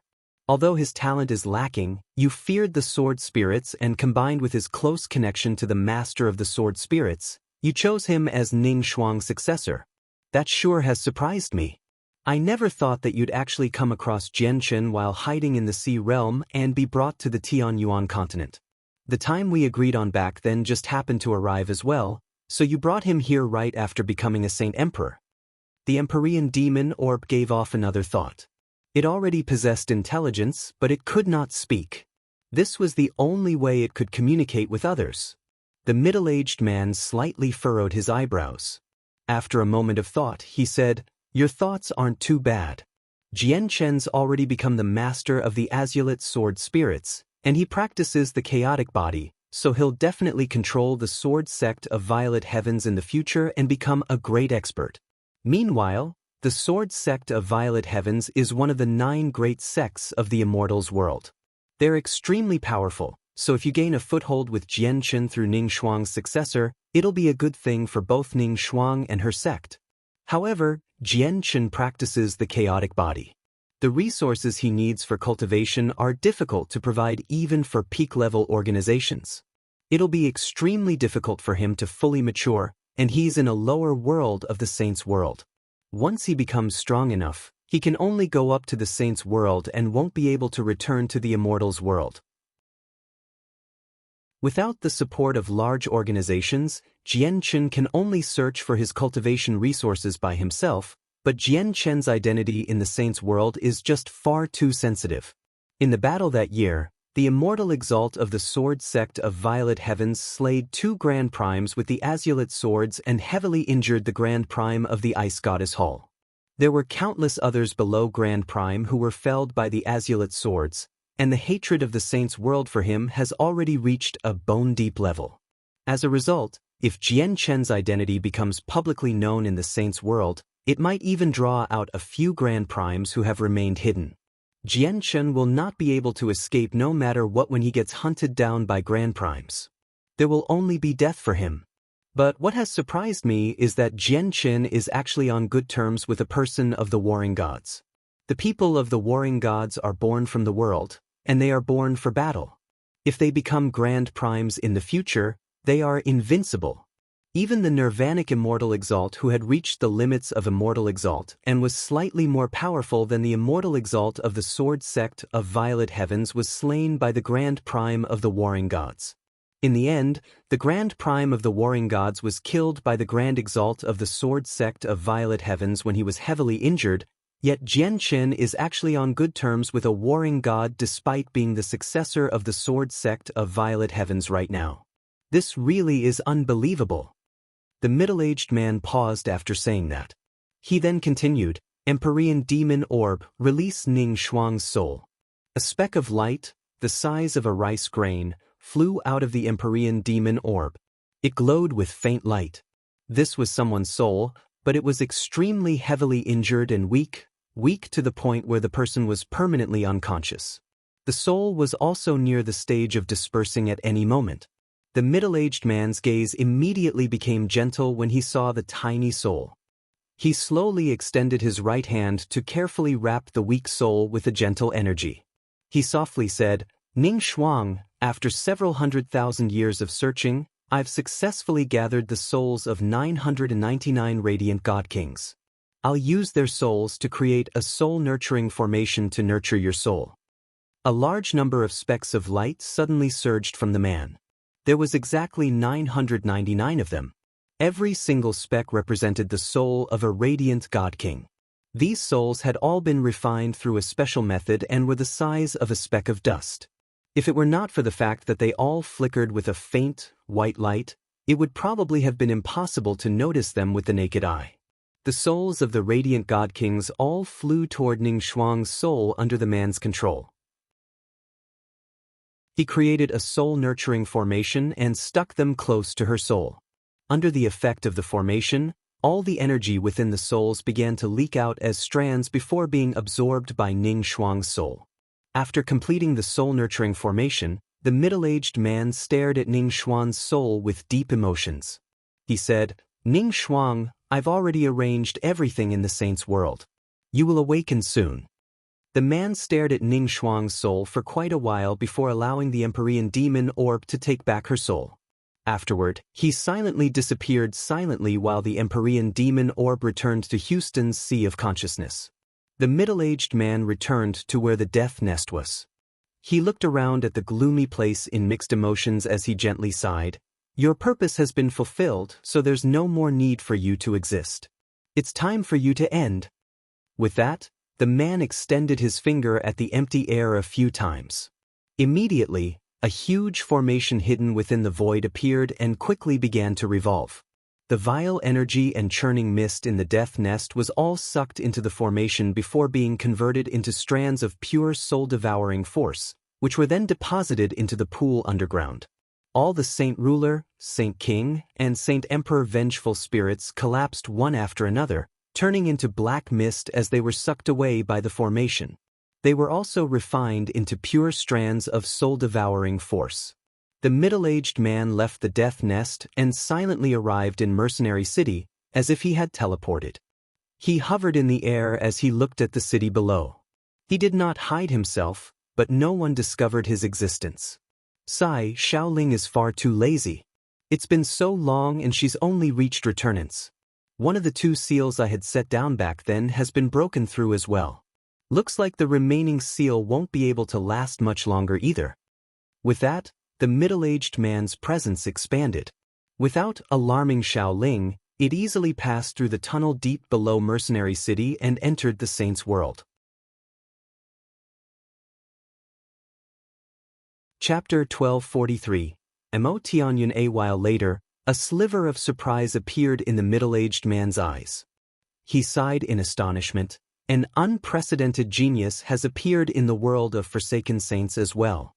He possesses such strength at his young age. He probably hasn't even cultivated for 1,000 years. However, they are a group of pitiful people, and I can't interfere with this matter right now either. I hope they don't make too great of a mess for the Tianyuan continent in the future. The middle-aged man withdrew his presence and glanced at Mercenary City again before vanishing without any signs. When he appeared again, he had arrived among the mountains of the tungsten alloy mine near Flame City.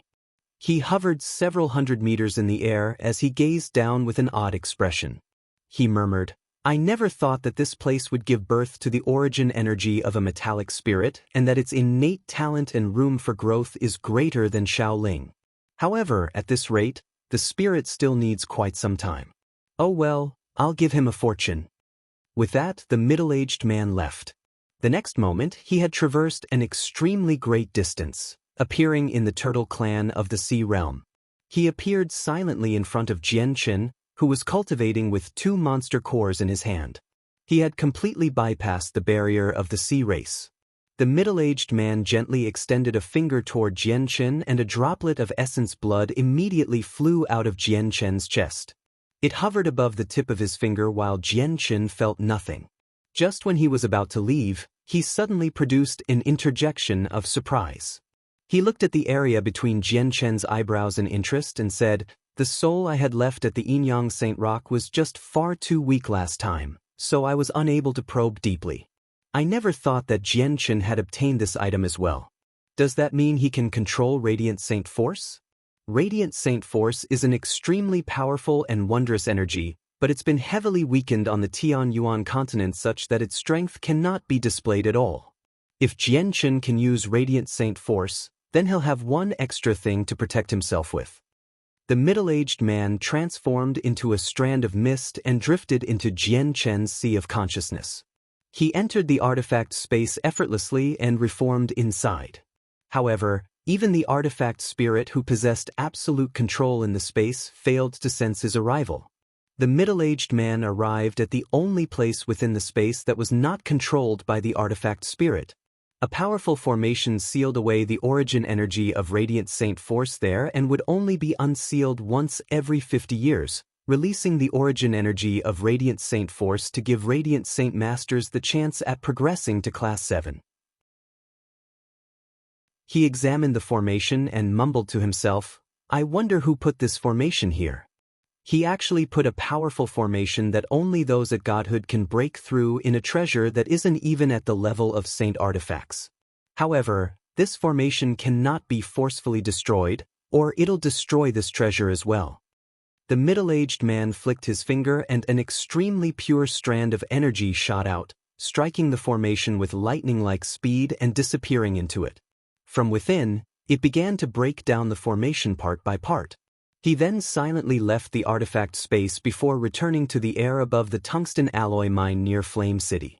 "I shall bequeath you with a strand of origin energy to speed up your growth," the man said softly before pointing out.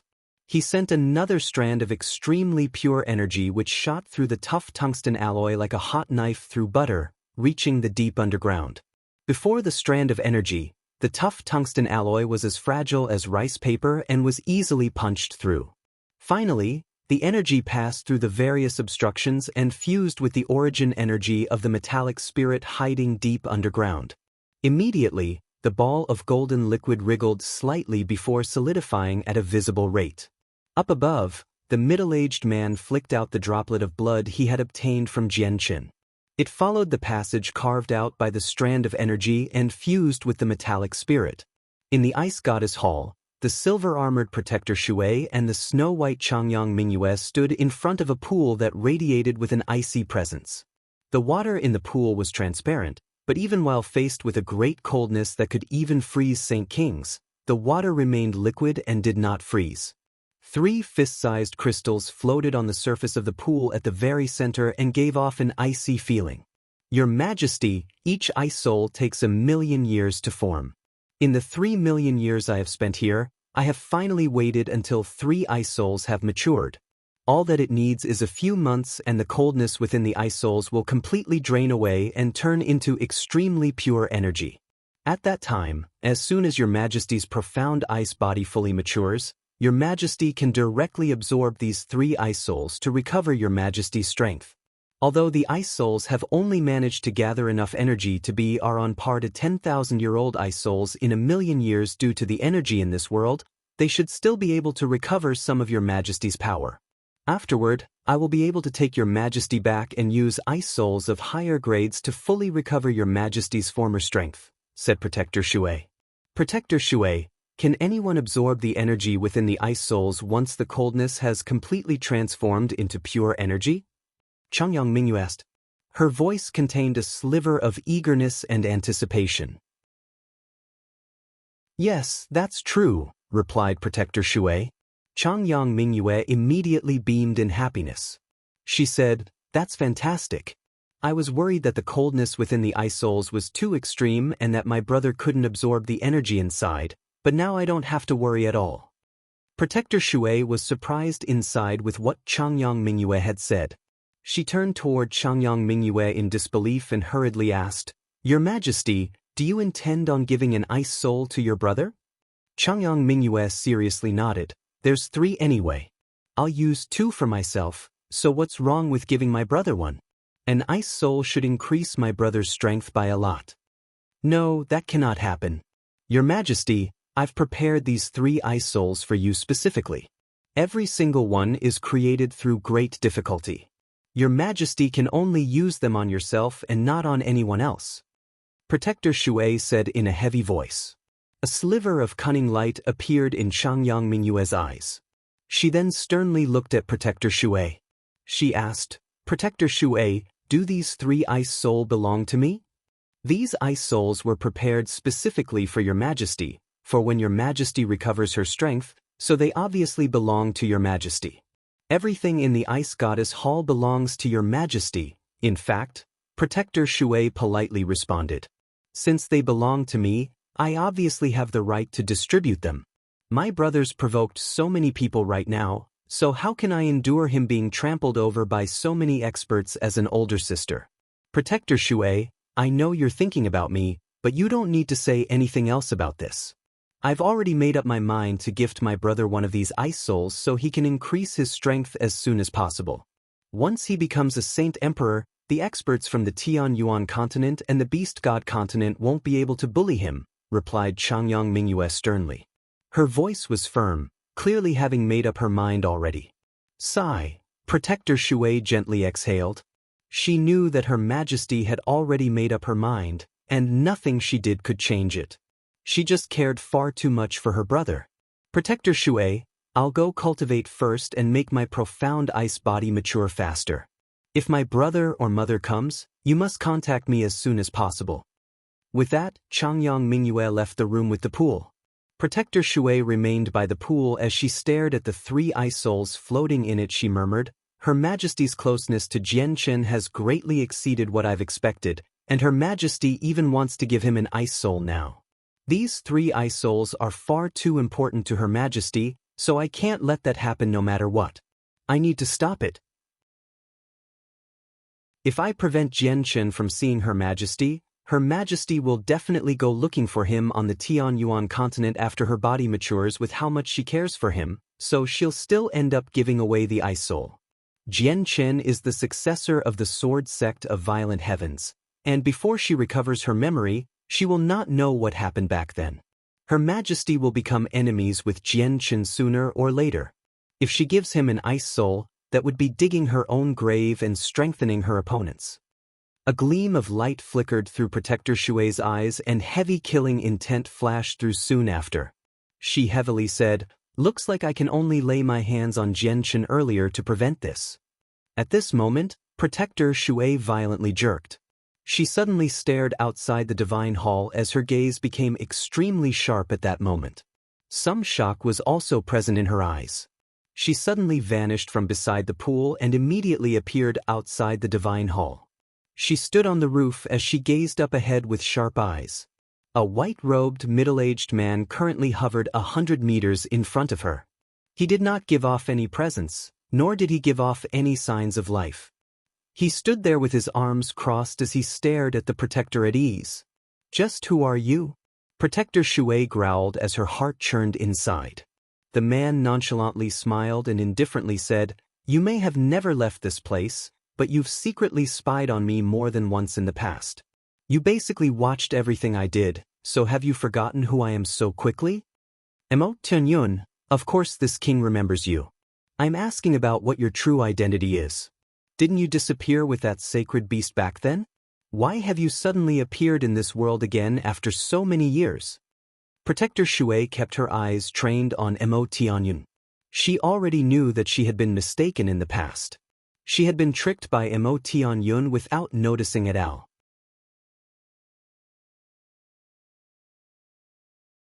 Chapter 1244, Disaster of the Ice Goddess Hall. My true identity is not important, and I obviously have methods to return here. Emo Tianyun faintly smiled. He was very much ease. He caught a glance of the 3 destroyed saint artifacts below, and with a gentle wave of his hand, the destroyed pieces immediately flew over, still covered in a thin layer of frost. They hovered by his side.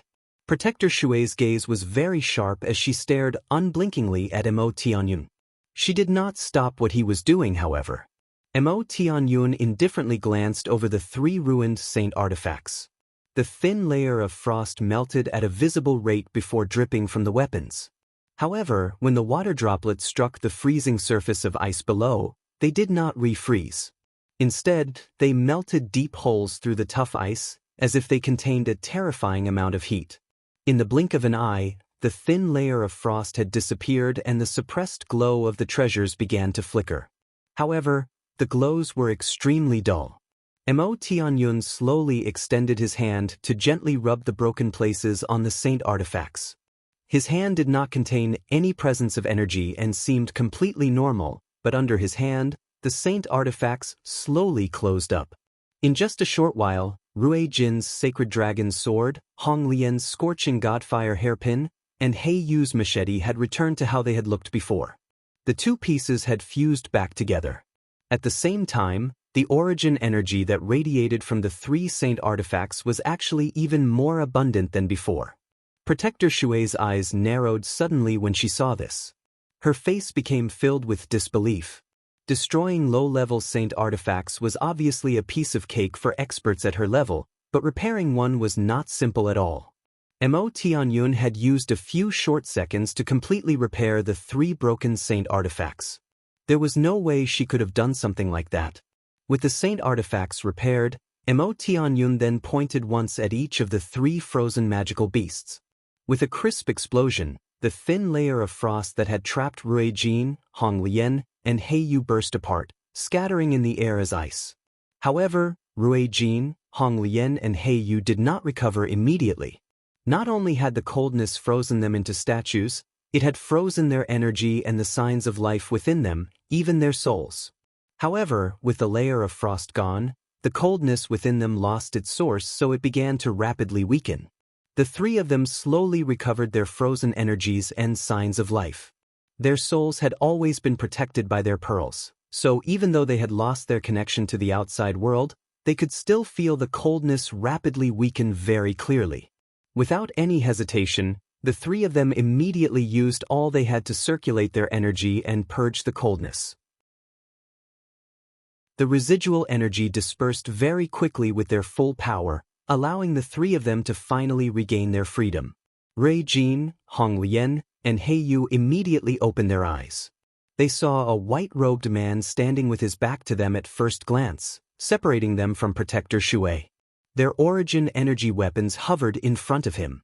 Rui Jin, Hong Lian, and He Yu looked at each other. Their eyes were filled with shock. They were not stupid, so they immediately realized that this person was definitely responsible for their escape. However, what filled them with disbelief was that in an age where even Saint Emperors were rare, there was another expert that had surpassed Saint Emperor alive. They were greatly affected by this piece of news. The 3 saint artifacts in front of Mo Tianyun flew to them as streaks of light. At the same time, Mo Tianyun's voice rang out, "Take these items and leave here. Immediately find a place to enter seclusion. Do not emerge until you become Saint Emperors. The Tianyuan continent will be in for war soon, and the outcome is difficult to predict." "Yes, Senior." Rui Jin, Hong Lian, and He Yu courteously bowed to Mo Tianyun before leaving with their saint artifacts. Even after leaving, they wondered just who that man was, but before sovereign-like people who had surpassed Saint Emperor, they dared not ask. This was because they understood that even Saint Emperors would be as weak as ants before experts like him, let alone them, Saint Kings at great perfection. Protector Shui did not even glance at the 3 of them. Her gaze was fixed on Mo Tianyun for the entire process. Finally, she said in a cold voice, "Yun, have you come just to save them?" Mo Tianyun shook his head. "I've used so much effort to come down not because I want to save them. I do, however, have some news regarding the Ice Goddess Hall, which I think will interest you." Protector Shui narrowed her eyes and her breathing became slightly hurried. She had already left the Saints' world for over 3 million years. She had not heard any news of it the entire time. "What news? Speak." Protector Shui's ice-cold voice became rather eager. She knew that Mo Tianyun had probably come down from the Saints' world and that he knew the most recent news. However, she could sense something bad from the way Mo Tianyun spoke. Mo Tianyun said, "This might not be good news to you. Among the 4 protectors of the Ice Goddess Hall, all of them have advanced from God King into the primordial realm except for you, Shui Yunlan, who has to endure the fact that you cannot make any progress in cultivation by coming to a lower world to wait painfully for the reincarnated snow goddess." So what? Wu Han, Bing Qin, and Kai Xia's talent isn't any worse than mine. In such a long amount of time, it's logical for them to reach the primordial realm, Protector Shui coldly replied. If that was the bad news Mo Tianyun was referring to, she had no need to become so nervous. It indeed would be nothing if that was all of it. However, you probably would never have thought that Wu Han would become a traitor and would trap Bing Qin and Kai Xia. 2 of the 3 elders have fallen while the remaining one has fled with heavy injuries. Their whereabouts are unknown. The Ice Goddess Hall is basically under Wu Han's control now, and Wu Han has already entered the Forbidden Grounds to go to where the Ice Goddess is healing. She wants to lay her hands on the Ice Goddess while she is heavily injured, said Mo Tianyun. Protector Shui was greatly astounded. Mo Tianyun's news was just far too shocking, to the point where she struggled to believe it. Impossible, that's impossible. Even if Wu Han reaches the primordial realm, she'll only be an infinite prime at most. How can she become a traitor? And the 3 elders of the Ice Goddess Hall are all chaotic primes. It's impossible for Wu Han to be the opponents of the 3 elders. How could she have killed 2 of them? Protector Shui cried out. She had considered the fact that Mo Tianyun might be tricking her, but she could vaguely feel that Mo Tianyun would not use something so absurd to try to trick her. With Wu Han's strength, it's indeed impossible, but it's a whole different story if there's someone helping her, said Mo Tianyun. Who is helping Wu Han? Protector Shui's voice became shrill and heavy, killing intent filled her icy cold eyes. Nan Patian. Mo Tianyun stressed each syllable. Protector Shui shivered inside. Nan Patian? The Nan Patian of the Moon God Hall? Correct. The Moon God has disappeared. It's rumored that the Moon God died after failing to break through to Grand Prime. The Moon God Hall is under Nan Potion's control now. The elders of the Ice Goddess Hall suffered sneak attacks from him. 2 died and 1 was injured. Other than that, I learned that Wu Han is having an affair with Nan Patian. With that, Protector Shui suddenly jerked as sorrow filled her eyes. If her face was visible, it would have been sheet white. All of the members of the Ice Goddess Hall were female, and every single member needed to maintain their purity. Having their bodies contaminated by men was an unforgivable crime. This was a particularly harsh rule for the 4 protectors. If one of them were contaminated by men, all 4 of them would be punished. Then what's the situation of Her Majesty? Protector Shui urgently asked. She had already guessed that the person who had actually moved against the Ice Goddess was probably Nan Patian of the Moon God Hall. Although the forbidden grounds of the Ice Goddess were protected by very powerful formations, Nan Patian was a chaotic prime. He was daring enough to lay his hands on the Ice Goddess, so he definitely had something he could rely on. That I do not know. This is all that I know actually. If you don't want the Snow Goddess to fall into the hands of Nan Patian, it's best if you don't return to the Saints' world. Even if you do, you can't go to the Ice Goddess Hall, Mo Tianyun sternly explained. Protector Shui calmed down very quickly. Light flickered in her eyes as she paid close attention to Onyun. Why are you telling me this? Are you connected to the Ice Goddess Hall in a certain way? Mo Tianyun's face suddenly sunk and instantly became filled with fury. He said heavily, I am not connected to the Ice Goddess Hall, but Nan Patian meddled with my affairs, so I obviously will disrupt his plans. Protector Shui came to an understanding with Mo Tianyun's explanation. No wonder Mo Tianyun had purposefully come over to tell her this. He had an enmity with Nan Patian. Mo Tianyun continued, there's something else. You're not allowed to touch Jianchen here or interfere with any of his matters. You probably don't know who Jianchen is. His existence is a hidden threat to our saint's world, replied Protector Shui coldly. She did not want her change her plans at all in regards to this. Mo Tianyun looked at her in scorn and said, Shui Yunlan, I know much more than you. However, I feel like you should consider how you will make it through the disaster of the Ice Goddess Hall and not do things that are rather pointless. At the same time, with Jian Chen's connection with the Snow Goddess, he might end up as a crucial figure in assisting you overcome this problem. Her Majesty the Ice Goddess was injured by the immortal Exalt from the Sword Sect of Violet Heavens, and she still remains injured. Isn't the problem we currently face caused by that immortal Exalt? We don't need the successor of the Sword Sect of Violet Heavens interfering with matters of our Ice Goddess Hall, snorted Protector Shui coldly. Then compare it to the survival or death of the Ice Goddess Hall. I have delivered my message and I wish you all the best. Mo Tianyun did not say anything more. He threw that out before silently vanishing. Chapter 1245. Hall Master of the Heaven Spirit Hall Protector Shui remained where she was after Mo Tianyun had left. The light in her eyes flickered as she deeply pondered her options. A while later, she gently sighed as she mumbled in a rather depressed manner, "Wu Han, is what Mo Tianyun had said true? Have you really betrayed Her Majesty?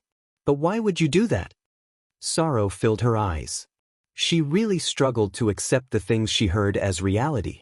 Mo Tianyun said that Nan Padian has already gained control over the Moon God Hall. The Moon God's daughter, Hao Yu, appeared on the Tian Yuan continent several tens of thousands of years ago.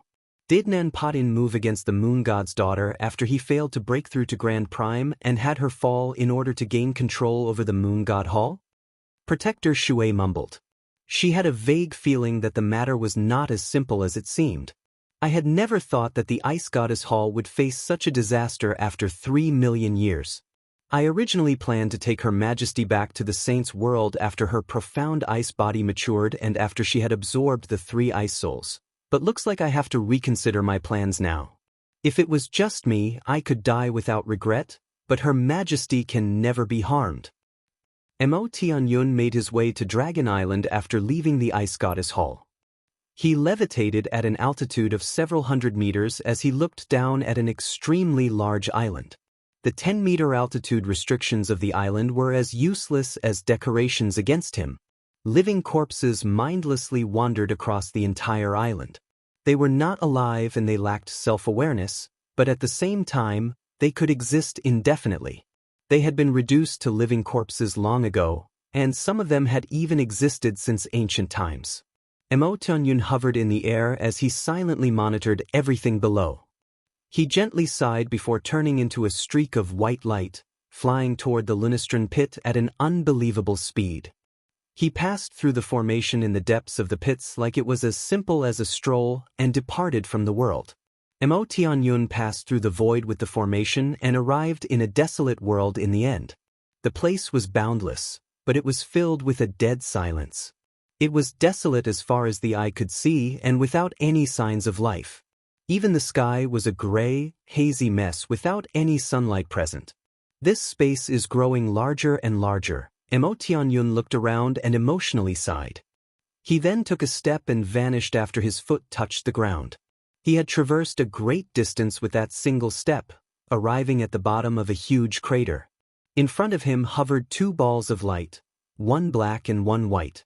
It was the Yin-Yang Saint Rock condensed from Yin-Yang Qi, but at the center of the rock was a bright red speck of light. It was extremely attention-catching. Mo Tianyun stared closely at the speck of light as he deeply frowned. His expression became extremely stern as he heavily said, "I never thought that the evil presence hidden within the Yin-Yang Saint Rock would actually become more and more powerful where even the Yin-Yang Qi cannot suppress it. It's absorbing the energy instead and rapidly strengthening itself. If it manages to successfully grow, the outcome would be unimaginable. It might even cause a calamity. And I have no idea how this evil presence came into existence, actually hiding itself in the Yin-Yang Saint Rock. Unless I explode the energy in the rock, I can't wipe it out. However, the Azulite sword spirits are here, so they should have a way to deal with the evil presence. I only need to make some time for them." With that, Mo Tianyun silently pondered things for a while. A sliver of determination flashed through his eyes as he said, "Whatever. I'll just give up this clone and enter the rock using the energy to suppress it." With that, Mo Tianyun's figure became blurry. He turned into an extremely terrifying energy that split in half, and both halves carefully entered the rock to suppress the evil presence hiding inside. However, only a third of the energy Mo Tianyun had transformed into was left when he made it to the center. 2/3 of it had been wiped out by the rock's energy. In the blink of an eye, 3 days passed. Jian Chen sat in an airtight room within the territory of the Turtle Clan. Luminous pearls had been lodged in the surrounding walls and roof. They gave off a gentle light, providing the gloomy place with a faint radiance. Jian Chen held 2 high-class monster cores that had almost turned to stone. He worked hard to absorb the energy that had almost solidified inside. Meanwhile, a large pile of empty monster cores were stacked in a corner of the room. Most of them had already turned into tough rock. Over the past few days, Jian Chen had absorbed the energy from a large number of monster cores and refined all of it into chaotic force. However, his chaotic force had increased by an insignificant amount. Back when Jian Chen was still on the first layer of the chaotic body, just a ruler armament or the skeleton of a saint ruler was enough to refine a strand of chaotic force. However, his chaotic body kept increasing, and with every increase, the amount of energy he required jumped up by at least 10 times more than what had been required before. The chaotic Niden in his dantian needed to be the size of a fist every time he moved up a layer. Just achieving that required countless strands of chaotic force, so the energy he needed to reach a new layer was unimaginable. The 2 monster cores finally ran out of energy in his hands. They were reduced to stones the size of half a fist. Jian Chen casually tossed them into the corner of the room. Just when he was about to pull out another 2 cores to continue cultivating, his eyes suddenly froze. He immediately became rather stern as he sharply gazed ahead. The space Jian Chen was staring at distorted by an almost undetectable amount. A phantom of a blurry person slowly emerged. At first, he was just a faint shadow, but after a few seconds, he had basically solidified completely, but he was still slightly ethereal. Jian Chen suddenly stood up as he stared at the unwelcome guest who had suddenly appeared. He growled, "Sir, who are you?" Jian Chen knew that the person in front of him was only a projection of a soul, but he still dared not to be careless. He was filled with caution. He could clearly feel that this soul was far stronger than his own. It was definitely a Saint Emperor, and this soul was even greater than regular a Saint Emperor's soul. You can refer to me as the Hall Master of the Heaven Spirit Hall, but how should I refer to you? Should I call you the ruler of the Turtle Clan, Jian Chen? Or should I call you Changyang Shangtian? The Hall Master asked with an extremely indifferent tone. Jian Chen was surprised. The name Changyang Shangtian was only known by people of the Tianyuan continent. Since the Hall Master knew this name, he had probably investigated his identity on the continent. Jian Chen showed none of his surprise. He calmly smiled and clasped his hands at the Hall Master. "So it's the esteemed Hall Master of the Heaven Spirit Hall. It is an honor for me, Jian Chen." The Hall Master stared at Jian Chen, examining him a little. He chuckled, "Jian Chen, I never thought that the ruler's chi that only the sea race could possess would appear on you, a human. That really has surprised me. However, what has surprised me even more is that you're clearly a Saint King, yet you can pass through the barrier of the sea realm at ease. It really does make me very curious about the relationship you have with her, for her to help you out so selflessly." Hallmaster, the reason why I possess the ruler's chi of the Turtle Clan is probably due to the fact that I accidentally ingested the Niden of a ruler from the Turtle Clan in the past. As for how I can enter the sea realm at will, that would be even easier to explain. As it is known, the barrier around the sea realm will only stop foreigners at the level of Saint Kings. Although I can display the strength of the 16th star when I use everything I have, my comprehension of the mysteries of the world remain at the 9th heavenly layer of Saint Ruler. In a certain sense, I'm not a Saint King, so I'm obviously unaffected by the barrier. However, I am confused with what you mentioned at the end, Jian Chen explained in a composed manner. Although he knew that his explanation was probably useless, the Hall Master would definitely continue to probe into why the sea goddess would help an outsider for no reason if he admitted that she had indeed secretly helped him in the past. Although Jianchen could sense that the sea goddess probably wanted him to enter the worldly ebb in search of certain items to rebuild her body, he could not let the Hall Masters of the Heaven Spirit Hall and the Serpent God Hall learn this. Both of them knew that the sea goddess soul remained and was currently hidden in her divine hall. Jianchen knew that they both wanted to take her soul from the divine hall and then devour it so their strength could progress, or maybe even reach the sea goddess' former level of cultivation. It was just that the divine hall had always floated about in the sea of despair. It could not be found without the key, and even if it was found, it could not be opened. The abyssal crystal was the only key to finding and unlocking the divine hall. Jianchen, I'm one of the 3 rulers of the sea realm after all. I have an extremely good understanding regarding the barrier, and do you really believe that just the ingestion of a ruler's Niden will give you the ruler's chi? The hall master sneered. He did not give Jianchen any time to explain as he continued, Jianchen, there's no need to hide it from me. I know everything you should know, and I also know some things you shouldn't know. The reason why the sea goddess has found you and helped you time and time again is probably due to the fact that she wants you to assist her in rebuilding her body.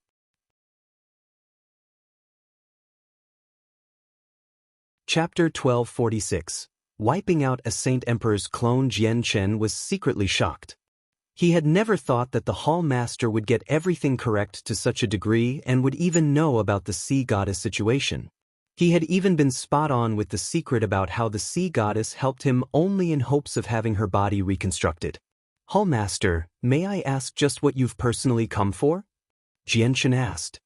He refused to believe that the Hall Master would lower himself and visit the territory of the Sea Goddess Hall with his dignity as a Saint Emperor just to tell him these things.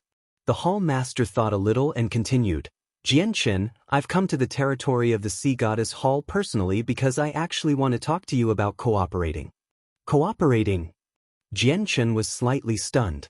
He could already guess how the Hall Master wanted to cooperate, but he continued to ask in a curious manner, may I ask why the Hall Master wants to cooperate with me? My strength is weak, so I may not be able to help the Hall Master. The Hall Master gently chuckled, Jianchen, there's no need for you to belittle yourself. This deal can be made without anyone else except you, because my plan will probably be impossible for the rest of my life without you. He paused before continuing, you must know that the sea goddess has lost her body by now and that she's been reduced to a soul that is hiding in the divine hall floating through the sea of despair. The reason why you've received her help time and time again as a human is because she wants you to recover her body. I may not know just what method the sea goddess will be using to do that, but I have already determined that you are definitely a crucial part of her plan and that you will get closer and closer to the sea goddess soul in the future, or even enter the divine hall where her soul resides.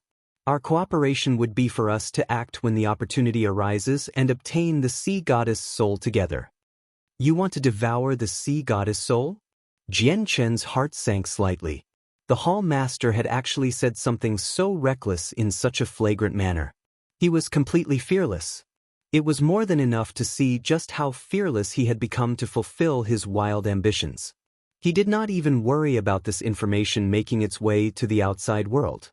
The Hall Master sinisterly smiled, not devour, but fuse. I know a supreme secret technique that can fuse souls. With my current strength, I only need to fuse with half of the sea goddess soul, and then I'll probably be able to surpass Saint Emperor. The remaining half will obviously go to you. At that time, I will pass on this secret technique to you, so you can fuse with the other half. Although you might not necessarily surpass Saint Emperor, it'll allow you to reach the higher levels of Saint Emperor at the very least and make it so that it's extremely likely that you can break through to even greater levels in the future. Jianchen fell silent. His eyes flickered with light as he became uneasy. The Hall Master coldly smiled when he saw how Jianchen acted.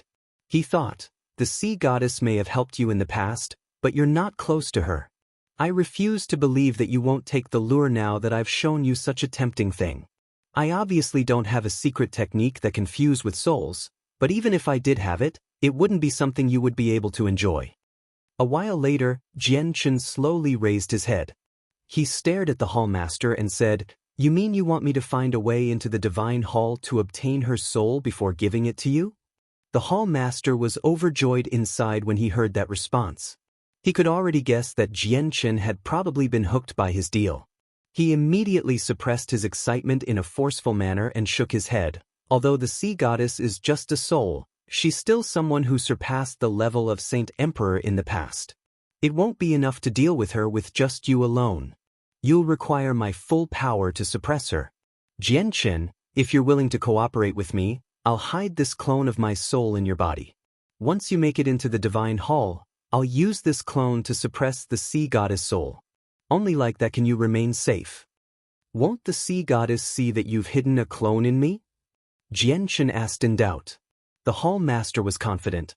Although my strength is not as great as the sea goddess when she was in her peak condition, you have to remember that she's no longer that sovereign of the past. At the same time, my mastery over my soul has reached a level of perfection. With the assistance of an ancient secret technique, hiding away from the sea goddess is obviously no problem. Jian-Chen suddenly understood everything. He finally nodded his head after hesitating for a while. I'll cooperate with you. The hall master chuckled loudly and said, All right. Jian-Chen, I haven't misjudged you. You really are someone who can do big things. I believe you'll surpass Saint Emperor soon. Now please open up yourself and don't resist at all. I'll hide my clone in you right now. Jian-Chen nodded before sitting down. He closed his eyes and dropped his guard, allowing the clone of the hall master to enter his body without any worries. Seeing how Jian-Chen had indeed dropped his guard, the hall master could not help but sneer with his blurry face. His body faded and turned into a wisp of energy that entered Jian-Chen's sea of consciousness between his eyebrows. The hall master recondensed in Jian-Chen's sea of consciousness. He smiled as if his scheme had been successful. He indeed was quite skillful with his soul, which was why it was much more powerful than a regular Saint Emperor's soul. He believed that even as a clone, he could completely take control of Jian-Chen as long as he entered Jian-Chen's sea of consciousness. As long as I control Jian-Chen's body, I can use him to continue to interact with the sea goddess and then find an opportunity to enter the divine hall and devour her soul, so my soul can strengthen qualitatively. The hall master became extremely excited as soon as he thought up to there. But at this very moment, an azure ball of light and violet ball of light began to glow brightly in the depths of his sea of consciousness, engulfing the hall master in an instant. The hall master only felt the landscape in front of him make a sudden change. He had actually arrived in a vast, starry part of space without any reason. Countless experts clad in various armors fought intensely there as the terrifying ripples of energy destroyed galaxies and caused the entire universe to shake. He could even see a huge sword, 3,000 meters long, shining with a dazzling golden light. It produced a terrifyingly large sword chi that cut through several large stars in a single stroke before disappearing into the depths of the cosmos. Where is this place? The hall master became as white as a sheet in that moment. Even his clone that had been condensed from his soul trembled gently. He could clearly feel the terror of the people present. He could sense that even the weakest people present were countless times more terrifying than Origin Realm experts. As a mighty Saint Emperor in front of these people, he felt even more insignificant than an ant. This is impossible. This is definitely impossible. How can there be so many terrifying experts in the world? It's fake, it's fake. It's all fake, the hall master said with a trembling voice. He felt like he had fallen into an illusion and that his soul was about to be pressed to pieces by the terrifying presences of these people.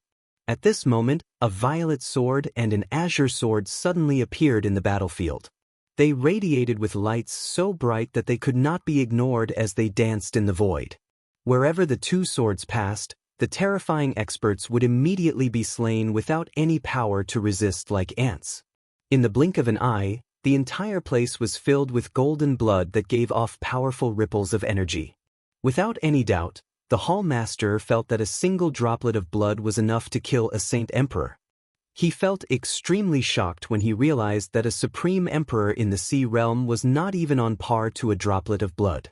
What terrifying swords are they? They're actually even more terrifying than these people. They're killing them like ants. The hall master shook more and more intensely. He had already begun to stagger back. He had become utterly frightened by the two swords. At this moment, something that filled him with terror happened. The two swords actually charged toward him, locking onto his presence. No! The Hall Master produced a horrified cry. He began to flee without a second thought. However, the swords moved just too fast. He did not even possess the power to escape. Arg! The Hall Master howled out painfully. He helplessly watched as the two swords impaled his body, causing his soul immediately faded by a lot. At the same time, he suffered from excruciating pain. However, the landscape before him suddenly disappeared after he became injured. He returned to the first space he had been in with azure and violet lights, which was Jian Chen's Sea of Consciousness. However, before he could become relieved, his eyes suddenly narrowed. Horror filled his face as the two terrifying swords reappeared 1,000 meters in front of him. Their tips were pointed toward him. The Hall Master became utterly terrified. This time, he did not wait for the swords to shoot over before he immediately fled. He wanted to leave Jian Chen's Sea of Consciousness. At the same time, the two swords shot toward the Hall Master as streak of lightning, impaling his soul clone once more and making it fade even more. The Hall Master clenched his teeth as he fled as fast as he could. He had already begun to regret entering Jian Chen's Sea of Consciousness. This was no Sea of Consciousness, rather an extremely terrifying hell. The battle among the stars he had just witnessed was particularly bad. It had utterly frightened him. A golden tower suddenly appeared just as he was about to escape from Jian Chen's soul, perfectly blocking his path with a dazzling golden light. Esteemed Hall Master, why are you in such a hurry to leave as soon as you've come to my Sea of Consciousness? Don't you plan on staying a little longer? Jian Chen's voice rang out from the side. He had already silently appeared by the Hall Master's side, forming a triangle encirclement around the Hall Master with the azulate swords and the Saint artifact. Nah, I changed my mind. I still have important matters to attend to. Jian Chen, let me leave first, the Hall Master said in horror. At the same time, he glanced at the azulate swords behind him as fear permeated the depths of his eyes.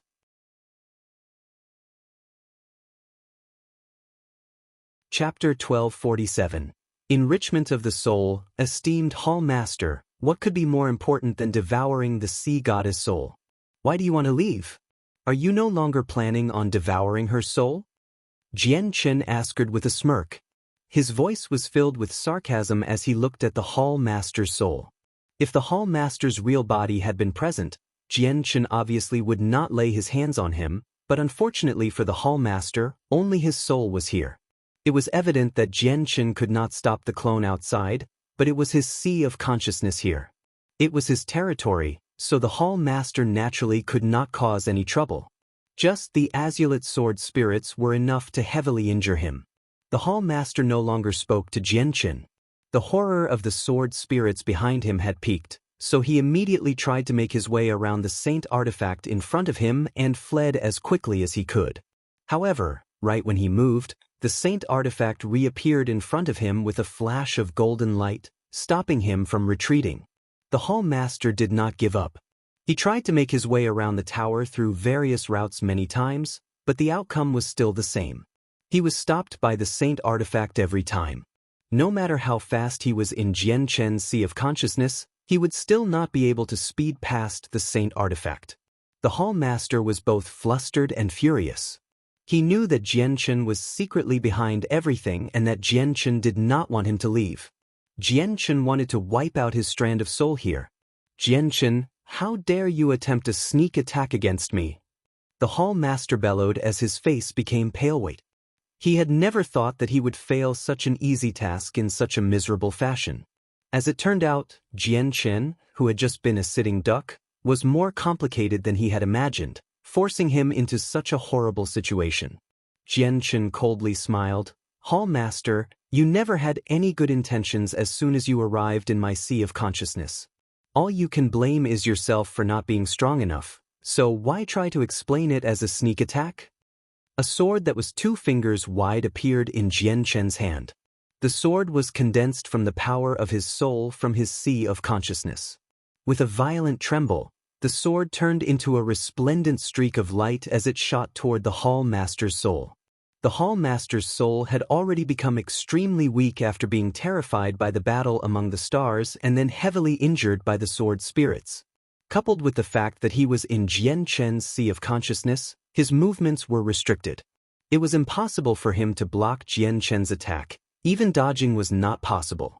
Jian Chen's sword passed through the Hall Master's soul, causing him to wail in pain. His soul became even more faint. "Jian Chen, I will not let you go for this," the Hall Master roared. He knew that this strand of soul was done for today. Jian Chen said nothing. An icy cold light flickered in his eyes. His sword swung toward the Hall Master again as a streak of resplendent light. After sustaining 3 attacks, the Hall Master's soul finally dissipated, having been destroyed in Jian Chen's sea of consciousness. Jian Chen deeply exhaled and the sword in his hand disappeared. He knew that the destruction of a strand of the Hall Master's soul would definitely affect his strength. The Hall Master wanted to devour the sea goddess soul, yet Jian Chen had already made up his mind to assist her. It was very likely that he would come into conflict with the Hall Master of the Heaven Spirit Hall in the future, so he did not regret wiping out a clone of his. Suddenly, Jian Chen's eyes froze.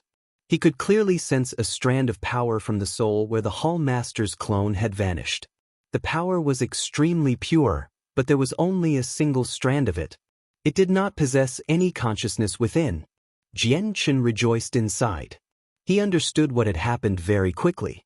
After being destroyed in his sea of consciousness, the soul did not dissipate. Instead, it was trapped there. Although the strand of power had weakened, it was still an extremely beneficial thing to Jian Chen. Jian Chen immediately began to absorb the power. Fortunately, the strand of power was rather gentle in nature, so Jian Chen encountered no difficulties absorbing it. Very soon, the strand of power disappeared from his sea of consciousness, having been completely absorbed away. Immediately, an indescribable feeling of ecstasy filled Jian Chen. He could sense that his soul had been enriched, becoming even more powerful than before. Even the sword spirits benefited after absorbing the power. Returning his attention back to his body, Jian Chen immediately felt that he could sense his surroundings in an even sharper clarity. Even if he did not use his presence, he could vaguely sense the clansmen 1,000 meters away. Suddenly, Jian Chen expanded his presence as much as he could, and he was in for a big surprise. His presence before could only cover a radius of 10,000 kilometers, yet it could now cover a 20,000-kilometer radius. The radius had increased by an entire fold. The strength of my soul should have already surpassed the souls of Saint Kings at great perfection, but it's still a little weaker than a Saint Emperor, Jian Chen deduced inside. However, he shook his head soon after. He felt like it was inaccurate to use a standard like that. This was because among Saint Emperors, there were those with stronger and weaker souls, such as the Class 9 magical beasts from the Beast God continent. They were also Saint Emperors, but their souls were their weakness and would not necessarily be more powerful than Jian Chen's current soul. On the other hand, the Hall Master of the Heaven Spirit Hall may not have been as powerful as the Class 9 magical beasts of the Beast God continent, but his soul was definitely several times stronger. Though the Hall Master has given me a great gift this time, allowing my soul to strengthen by so much, Jian Chen thought. He was currently in the territory of the Sea Goddess Hall, so he did not need to fear the Hall Master of the Heaven Spirit Hall. If the Hall Master's true body was bold enough to move against him, the Hall Master of the Sea Goddess Hall would personally come to stop him without any need for Jian Chen to do anything. At this moment, a heavy but loud sound suddenly reverberated from the Divine Hall within the territory of the Heaven Spirit Hall, along with a wave of vast energy that rushed out like a tsunami. It caused the entire structure to shake violently. Many experts who cultivated there were alarmed, and all of them emerged from their rooms in surprise. They all began to whisper to each other in discussion. "Jian Chen, I'll never forgive you. I'll make you suffer the most excruciating torture for as long as possible before killing you," the Hall Master bellowed angrily from within the Divine Hall. A figure who radiated with terrifying ripples of energy left the Divine Hall like a streak of lightning as he made his way to the Sea Goddess Hall. Isn't that the Hall Master who hasn't emerged for quite a few years? Why has the Hall Master suddenly become so furious? Didn't you hear the Hall Master curse the ruler of the Turtle Clan, Jian-Chin? Jian-Chin sure is something. The Hall Master has such a good temperament, yet he's actually become so furious because of Jian-Chin. I really do wonder what Jian-Chin has done. Weird. From what I know, the ruler of the Turtle Clan has always stayed in the territory of the Sea Goddess Hall and has not ventured elsewhere in recent times. How has he offended the Hall Master and made him so furious? Many guests, elders, and hall elders quietly discussed the matter in the Divine Hall. A portion of them obviously hated Jian-Chin, but there was also a tiny group of people who secretly admired him. He had offended the Hall Master of the Serpent God Hall before, and now he had offended the Hall Master of the Heaven Spirit Hall. His boldness really was admirable, offending the emperors of the two halls one after another. The Hall Master flew toward the territory of the Sea Goddess Hall while radiating with a powerful killing intent. His face was extremely sunken as his bone-deep hatred for Jian-Chin burned inside. Jian-Chin had killed a clone of his. Not only would it severely affect the strength he could use, it even heavily injured his soul, making it difficult to recover. What was even more unbearable for him was that he had actually suffered a sneak attack from a 16th-star expert as an emperor. That was just utterly embarrassing for him. Jian-Chin, do you really think that the fake image you conjured when I was in your sea of consciousness would be enough to scare me away? I'm not muddle-headed like a child. That image was very realistic, giving the feeling as if I was actually there, but it's an illusion in the end. It's impossible to be true. How can such terrifying experts exist in the world, where a single droplet of their blood would be enough to kill a saint emperor? And that there's an innumerable amount of them? It's a joke that I believed as real back then, said the Hall Master through gritted teeth. He was torn between anger and shame. To think that he, a great emperor, had been frightened by a realistic illusion. That only deepened his shame.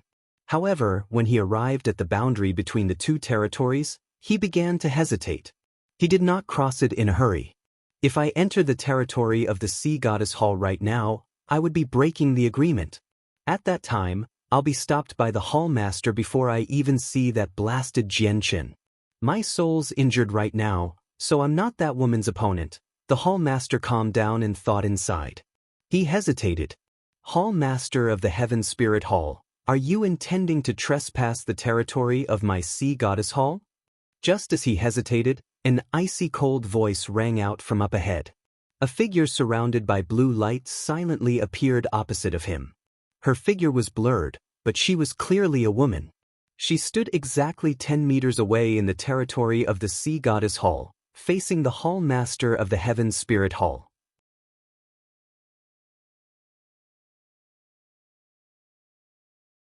Chapter 1248.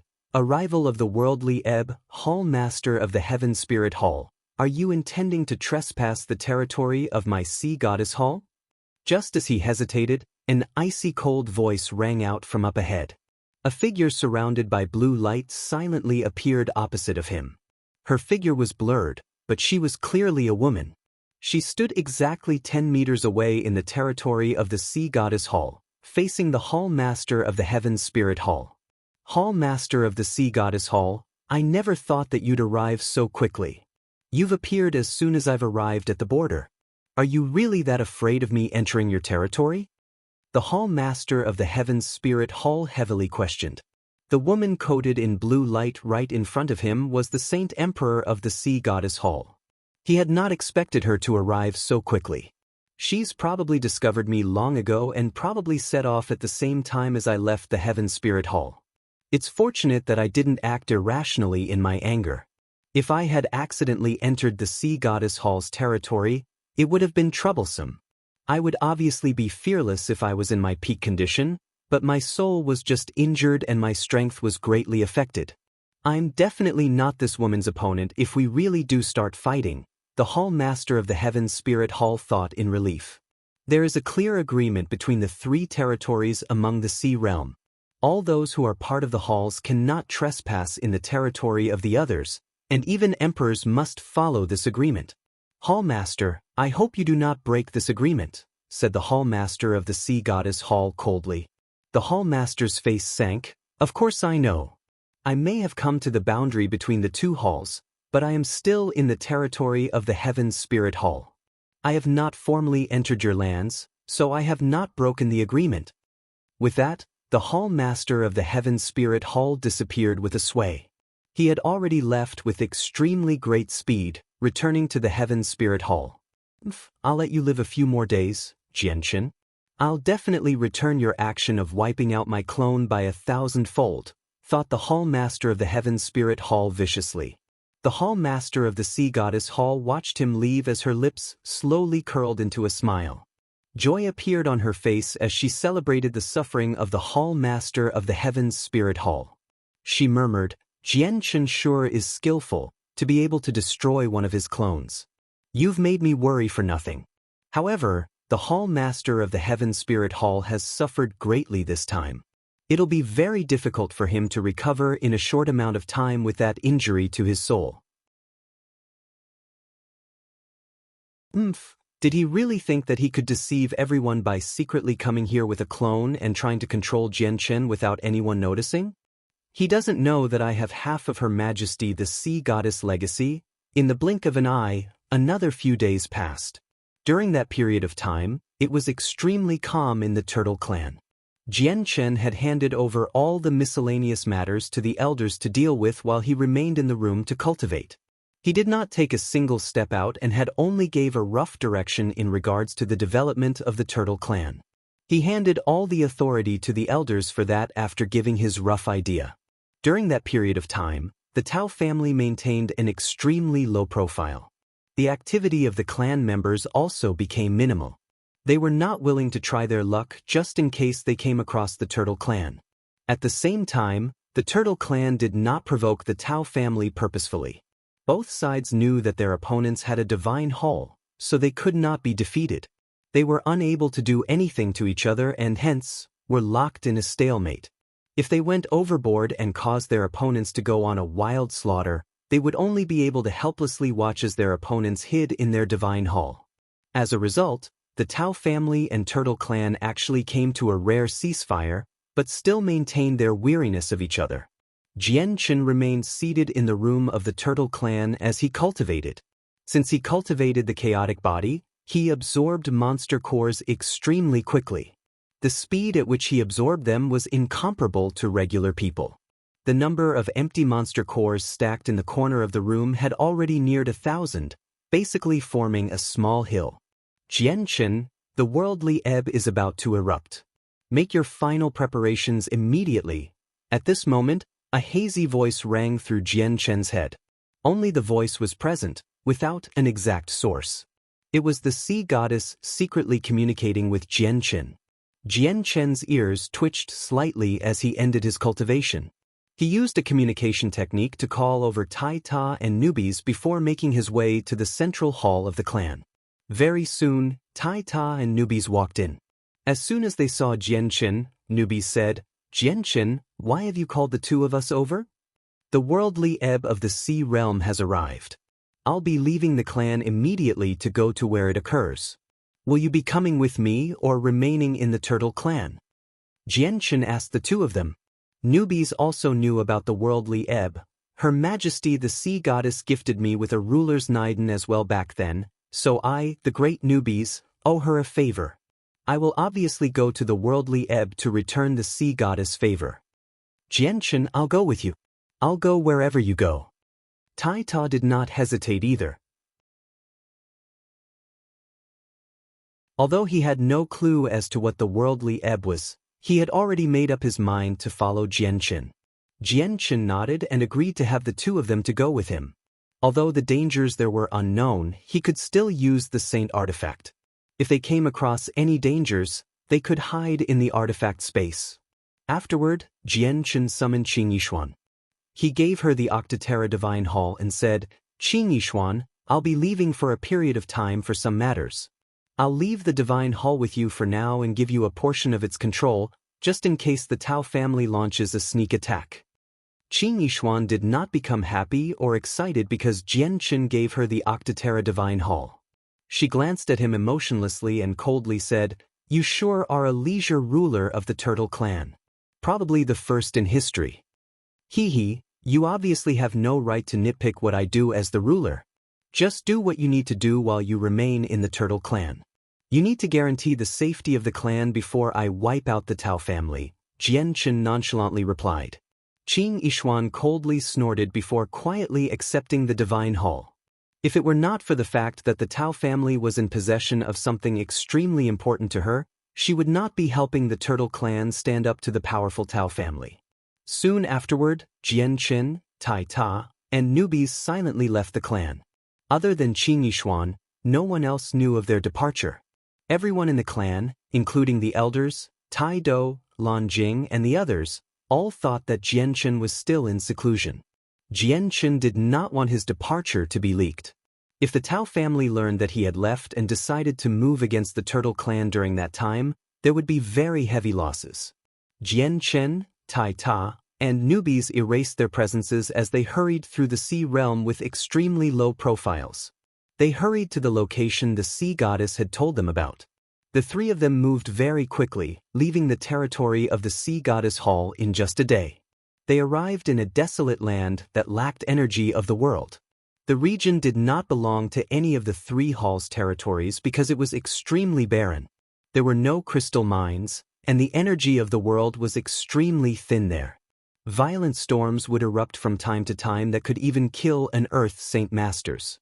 It was impossible for weaker people to live there while stronger people would never go there to cultivate. As a result, the region became desolate after some time. No one was willing to go there. The three of them continued flying for over 10,000 kilometers, headed to the depths of the desolate region.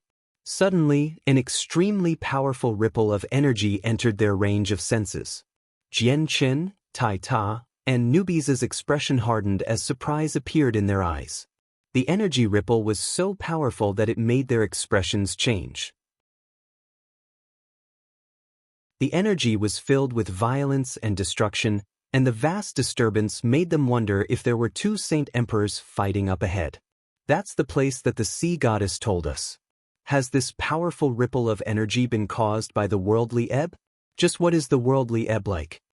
Jian Chen thought as doubt riddled him inside.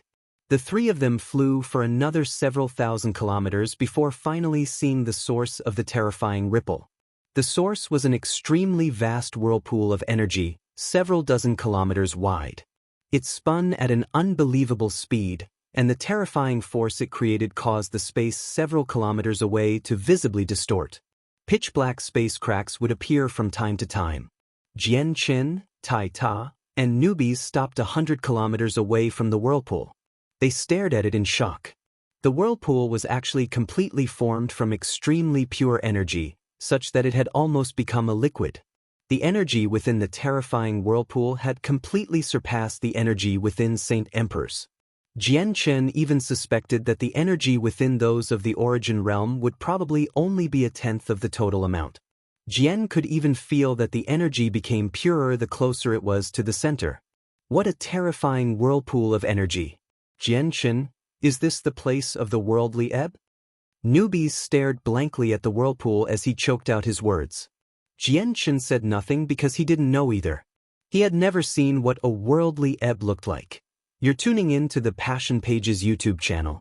We're so grateful for your support, and don't forget to subscribe to join us on this incredible journey through captivating stories. Your generosity through donations truly makes a world of difference, as it's the primary source of revenue that allows me to expand and enhance this channel for you. Thank you from the bottom of my heart for being a part of this adventure.